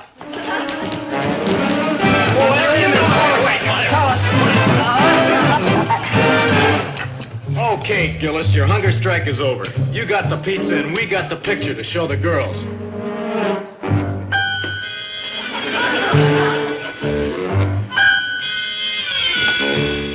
Hold everything, son. Here's Dad to the rescue. I'm sick and tired of this hunger strike nonsense, and you're gonna eat. But, Dad, my hunger strike's over. I just ate. Boy, did I eat. Now, don't lie to me, boy. Dad. You're gonna eat, and that's all there is Dad, to wait a it. minute now. Dad.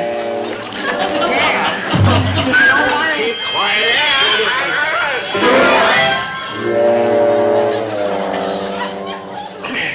There now. Isn't that better? See? That's all you needed. Some food.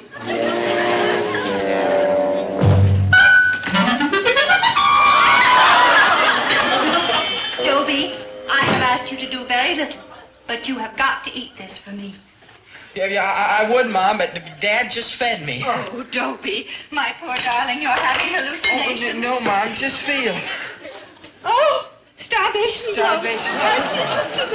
Oh, Dobie, darling, this is your mother speaking to you. Don't cry, Mom, please. I'll eat. Oh.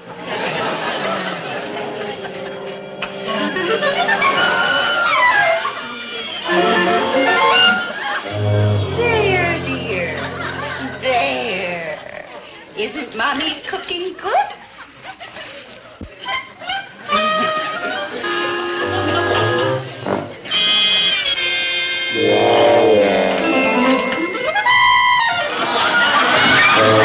Dobie, you poor thing. And you did it all for me.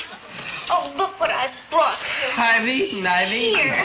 It's everything I can cook. Frankfurter, sauerkraut, chili, and dumplings. Tell you, I've eaten. Oh, you're so noble, Dobie. Not wanting to force me into being your girl. You don't have to lie about having eaten. But what about Chatsworth? I mean, he's such a nice fella and handsome. And rich. Mm-hmm, rich, yeah. Yes, but it's you, Dobie. There's nothing I can do about it. I'm hooked. Eat. Oh, no, I'm sorry, Thalia. I just can't. But you must. Now, remember, when we get married, you're not going to be able to afford a cook or going out to restaurants. So I'm going to have to do all the cooking. So you might as well learn to like it. Thalia, look. Come on, Dobie. No arguing. Just eat. Eat.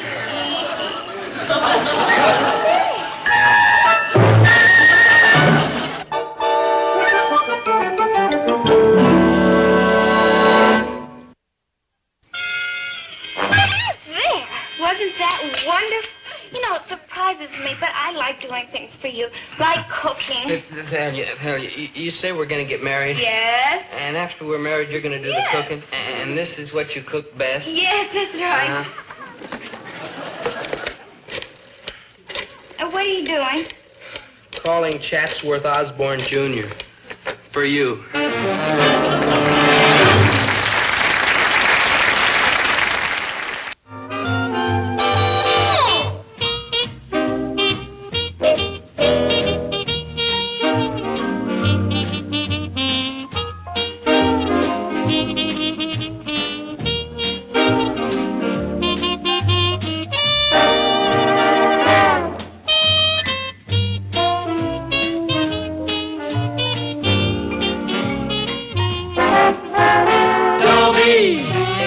Once a gal was dreamy, Dobie. Once a gal was creamy, Dobie. Once a gal to call his own.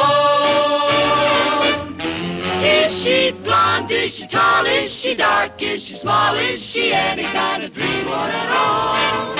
No matter, he's hers and hers alone. 'Cause Dobie has to have a girl to call his own. Once a gal was dreamy, Dobie. Once a gal was creamy, Dobie. Once a gal to call his own. Is she blonde? Is she tall? Is she dark? Is she small? Is she any kind of dreamboat at all? No matter, he's hers and hers alone. Dobie, Dobie.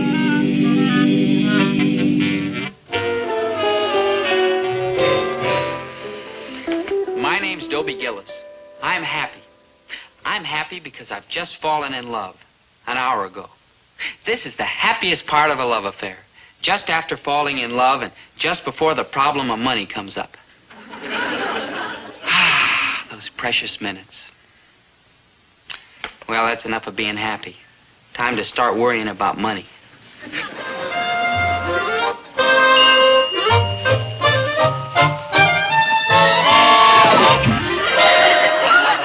Aphrodite. It's you, my Aphrodite Milliken. I've been singing those words since first I heard them. I've tried to control myself, but it's no use. I must tell you, Aphrodite Milliken, with all honesty and all humility, I love you. Oh, Dobie. And I shall love you forever. Just repeat after me and hold the thought. Dobie Gillis loves me. Dobie Gillis is my slave. Oh, Dobie, I just enrolled in school this morning. Well, the first time you saw me was an hour ago. I know. Why, oh, why did I part with you for even that hour? I went to a girls' gym class. You must drop the course. Nothing must come between us. Dobie, you're so silly. You don't know anything about me. What do I need to know? You're you. All else is trivia. No, don't tell me, no. I sneaked a peek at your card. You're only 16 and a half years old. I'm 17. But, my darling, the differences in our ages won't matter. I won't let it. The world may sneer and call ours a May-December romance, but I won't care. I'll just know that I love you. Dobie, what you feel is just passion. Hey, watch that. You sure you're only 16 and a half? Of course. Wow. Dobie, you're so delightfully, gauche. Oh, gosh, what? Gauche. G-A-U-C-H-E. It's French. Oh, that gauche. Sure you're only 16 and a half? Well, of course. Wow. Don't you know French? Why, yeah, sure, some. What do you think I am, dumb? My gauche. Dobie, I've never met anyone like you. Really? Well, I've never met anyone like you either. Say, I always thought this bench was marble. I can't... It is. Yeah. Kind of slippery here. Here, feel. Huh? Feel. Oh. Say, that's a pretty good muscle for a girl. Let me feel yours. Oh, yeah, okay. Tighten it. Come on, tighten it. Oh, Dobie, stop teasing me. Tighten it up. Later. First, let's go over to Charlie Wong's ice cream parlor. Ice cream parlor? Yeah, that's the hangout. Well, all right, Dobie. For you, I will. Good.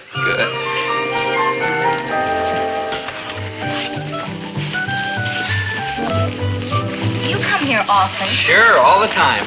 It's just such a frivolous place. Well, yeah, sure. I mean, well, I figure you gotta frivol once in a while. Well, it's either here or home. Maynard! How are you, Maynard? Cool, Dad. Maynard, this is Aphrodite Milliken. Aphrodite, this is my friend, Maynard G. Krebs. Ooh, frantic. Well, he certainly belongs in such a frivolous place. Yeah, old Maynard's about as frivolous as you can get. Oh, Charlie. Aphrodite, although I'm not a wealthy man, you may order absolutely anything your heart and stomach desire. Up to, Did you expect me to swallow one of those sodas? Huh? And you were going to swallow... Well, you are not. No? Niashiba shila shina guanba. Hamojao, wohai shitao. Niashina shila. Willa. Chinese? Wow. Now, here's what you should eat. Nice, sensible refreshment.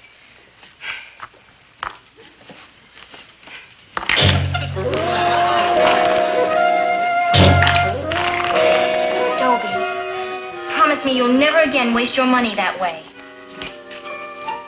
I promise.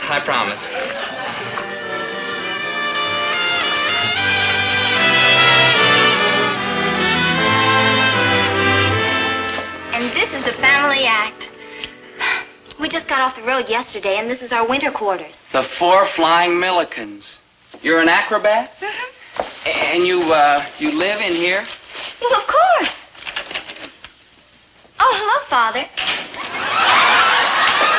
Father, I want you to meet Dobie Gillis. Dobie, this is my father. How do you do? Dobie, is it? Yes, ma'am, Dobie. D-O... Father? That's right. I mean, you're a man? Fathers usually are. Yes, my boy. I've been a man for 83 years, and I still am. Yeah. Father, while I get out of these ridiculous school clothes, why don't you explain to Dobie why we live in a barn? Yeah. None of us live in barns, my boy, or houses or mansions. There's where you live, inside. You don't need any more, correct? Oh, yes, sir. Of course, it's nice to have some place to take a bath. I was an MD, a professor of medicine. Suddenly I realized the folly of what the world calls living. I dropped everything and adopted a way of life based on... Are you familiar with the Greeks? No, there's a Greek boy in school. I was referring to the ancient Greeks. Oh, well, I don't know his parents. Yeah, well, we live largely on nuts and fruits and a few healthy vegetables, and these simple, comfortable garments we wear are homespun. Homespun? Homespun. I know. Wow. Well, It's a new word I learned today. you actually learned something at that school? I only meant that, well, Aphrodite passed the Harvard entrance exams when she was 12, just for fun. Wow. Oh, you said that. I just meant, would you like to go to the movies tonight? Huh? Although I'm 17 years old, I assure you I'm very trustworthy, sir. How about the movies, huh? My dear, don't forget your study hour. Oh. Aphrodite will see you at 8 o'clock. Yes, sir. 8 o'clock.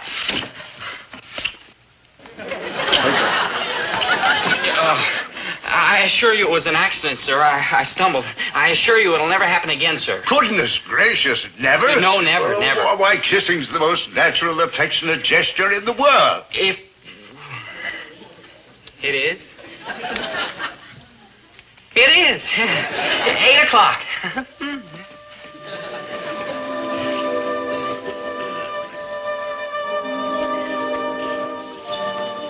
Well, I never saw you do that before. I never did it before. What's the matter, my daughter? I don't know. I just feel all squiggly inside. Is squiggly love? That or bad digestion. The latter, in your case, of course, being quite impossible. We've always hoped that the mate you choose would be able to take my place in the act. If this Dobie turns out to be your soulmate, well, we just have to build him up. Yes, sir. Build him up.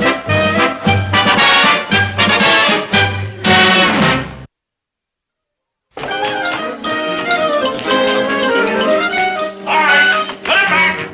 Put it back.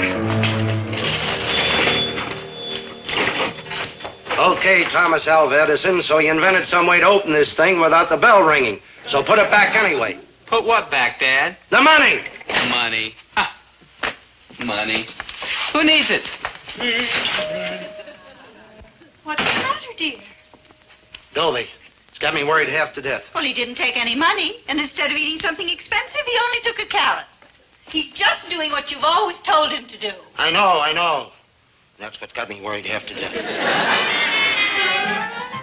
All right, boys, take her up, steady now. Easy. Steady, straighten up. Arms up. That's it. That'll be your young man. Dobie, you're 3 minutes late. I was 3 minutes early, but these look so good, I stopped for a snack.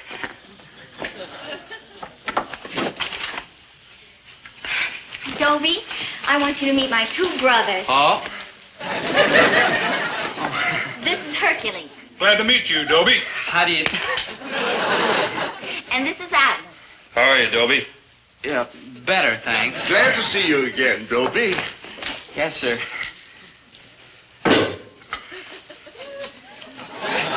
Father, please. Don't you all bother about us. We'll just go sit over there. Yeah.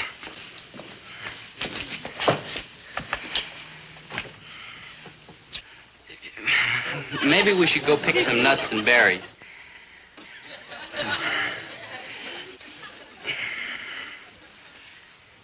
Yeah, maybe you'd like the movies after all.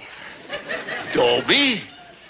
Oh, I assure you, sir. As an older man, don't you like to kiss girls? Well, my gosh, yes, sir. I imagine I would, under the proper circumstances. Well, this circumstance is eminently proper. So for heaven's sake, hold still. Yes, sir. But this is going to be very embarrassing.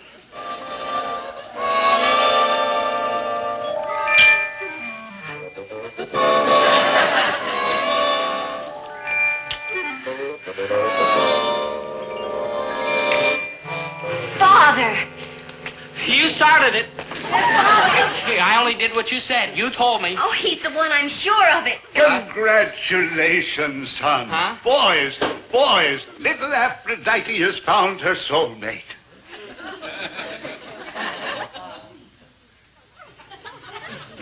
There's something I think you all should know. I have to be home by 11 o'clock. Dobie, you're so adorably helpless and shy. Dobie, we don't object to you, understand that, but we're wondering about your physique. Take your clothes off. In there. Might as well get used to wearing your tunic. We expect Aphrodite's maid to carry on my work. Live as we do.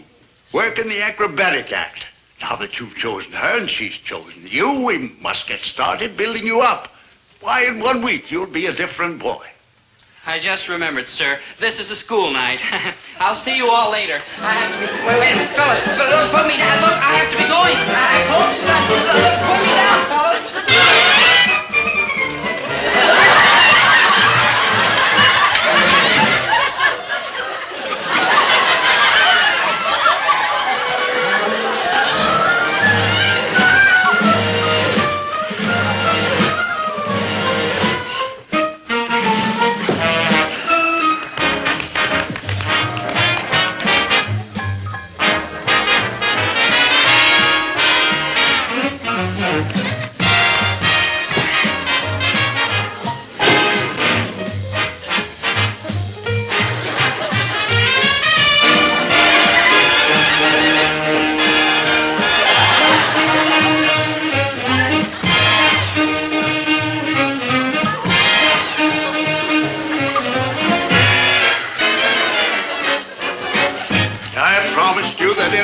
You'd be a different boy.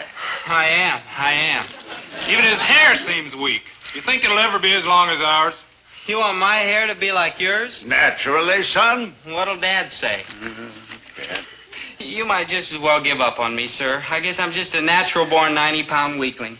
I guess the bullies will always kick sand in my face. I'll just have to stay away from the beach and pretty girls. Nonsense. That only means that you'll have to work harder next week.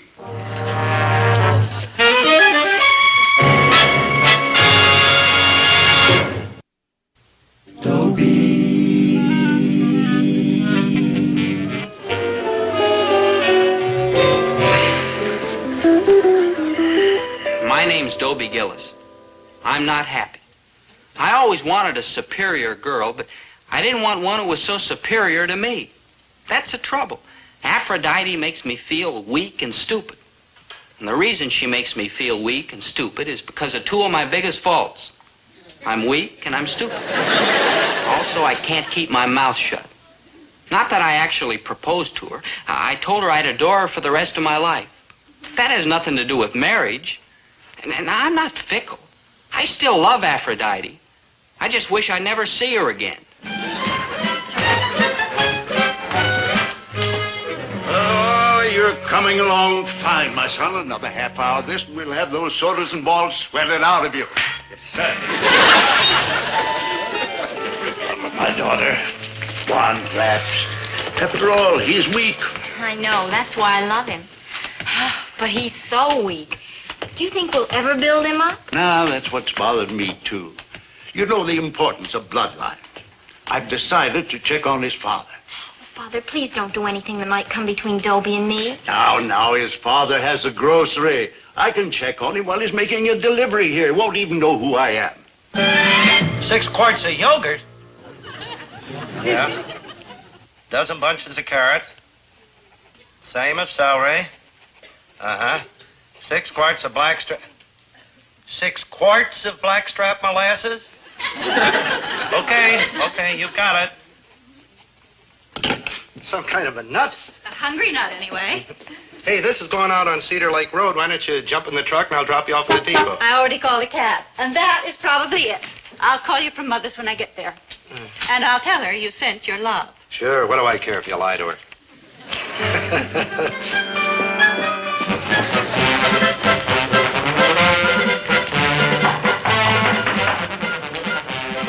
Now, you go keep Dobie busy, and don't worry, I won't let his father suspect a thing.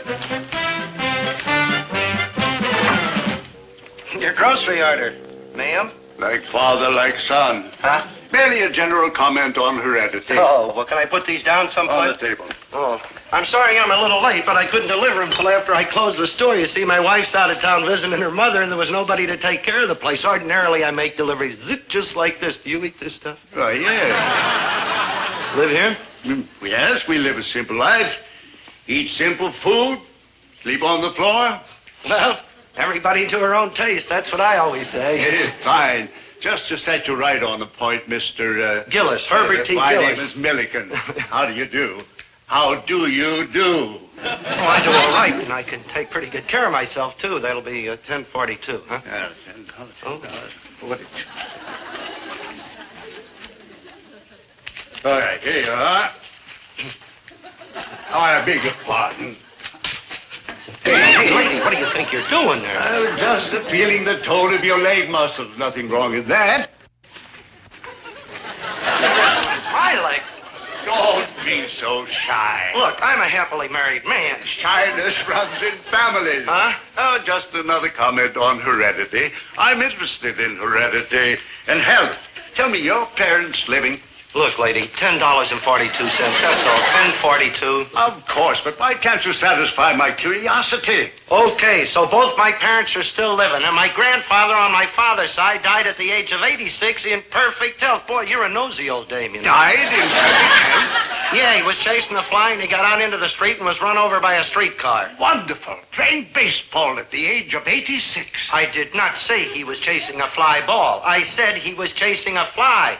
It lit on him in the house, and that made him mad, and he chased it out into the street, because when he got mad at something, he stopped at nothing. And speaking of heredity, that's one thing I inherited from my grandfather, and I'm mad now. So come up with the $10.42. Sure, there you are, and you do have a splendid spirit. What's the matter with you, lady? Are you some kind of a nut or something? Getting me in here asking me questions about my wife being out of town? I didn't ask you about your wife. You told me you said she was visiting her mother. Oh, and you heard about it, huh? Mr. Gillis, I'm afraid I've gone about this all wrong. Dobie said... Dobie? Your son, Dobie. Dobie? What do you mean, Dobie? Somebody call me? So that's why you ate the carrot. A whole nest of them. Dad, what happened? You were born, that's what happened. My own boy, my own son. What do you mean, dressed in a thing like that? Mr. Gillis, there's nothing wrong. It's merely a comfortable garment. For what? Why don't you step into the next room and try one on? I will not. Just while you calm down. Oh, watch it, boys. I used to do a little boxing. Now, calm, Mr. Gillis. Might as well try one on since you're going to be practically a part of the family. Part of what family? Our family. By marriage, at least. Your son, Dobie, and my daughter, Aphrodite. Him? Marriage? Marriage? Him? Why, certainly. I gotta kill that boy. I just gotta. Mr. Gillis, the children have chosen each other. We're training Dobie to become a Milliken, a member of our acrobatic troupe. Look, I'm getting out of here, and nobody's gonna stop me. And when I get out, I'm calling the cops and having this place raided. No, I won't call the cops. I'll call the FBI. I've got friends in high places. I'm a veteran. Oh, Dobie, I'm sorry it turned out this way. It's just, well, you were so weak. We had to find out about your father. Well, now you know.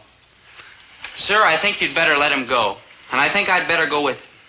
It'll be awful when I get home, but I think I'm getting a little tired of nuts and berries. And I'm getting tired of this tunic. And I know I'm tired of training. I'm just tired. Splendid, son. That means you're getting close to your second win.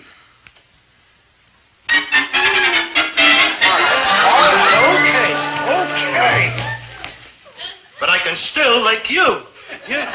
Oh, and you're interested in heredity, huh? Well, let me tell you something about heredity. Did you ever hear of backwards heredity? Well, heredity backs up sometimes, and that's what happened to me. I got me a cuckoo son, and heredity backed up on me, and now I'm cuckoo. Otherwise, I wouldn't be here putting up with all this. Well, I'm getting out of here right now, and you are not coming with me. You've been running around for the past 2 or 3 years like some sort of a lovesick nut. Well, you belong in a cuckoo's nest like this. You still owe me 42 cents. Acrobats. Dad,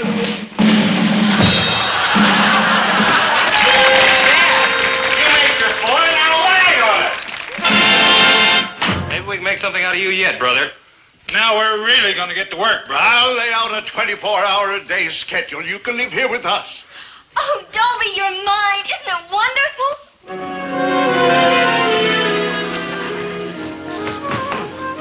Hey, man, I just wigged one. I got me a bulb.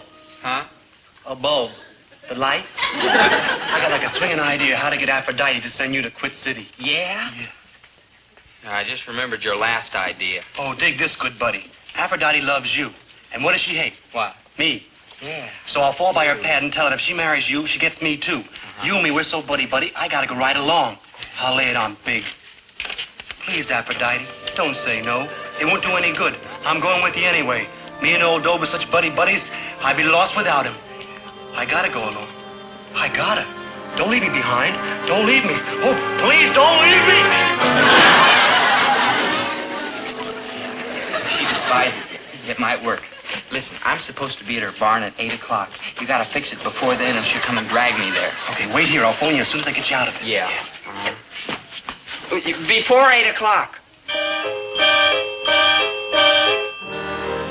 For the last time, the clock's not wrong. For the last time, there's no daylight saving. It's 8 o'clock. For the last time, there's been no phone calls for you. You've been here all the time. No phone calls. It's 8 o'clock. Yeah, I know.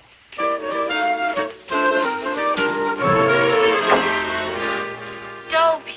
Yeah. Dobie, there's something I must tell you. I know you want me to tell you the truth fearlessly, directly, honestly. Oh, Dobie! Ow, ow. Watch that. Dobie, you must put me out of your life. Yes. Huh? You must. Oh, I will. Steel yourself. Well, I'm steel. Oh, I'm sorry, dear Dobie. I fell in love with you because you were so helpless, so shy. Yeah. But now there's one who needs me more. Someone shyer, more helpless.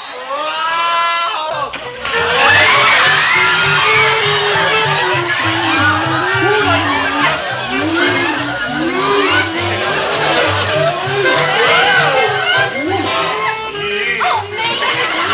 Poor helpless Maynard! For gosh sakes.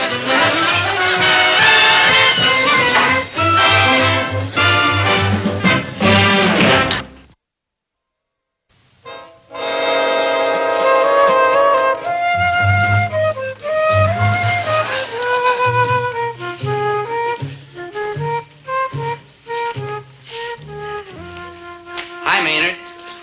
Oh, hi. How you getting along with Aphrodite? Oh, she's a wonderful girl. I mean, Yeah. she's smart and strong and loyal and true. That's right. And she's no expense at all. All free. And she speaks 7 languages. Chinese. And she plays every musical instrument there is. That's right. Dobie? Yeah. You want her back?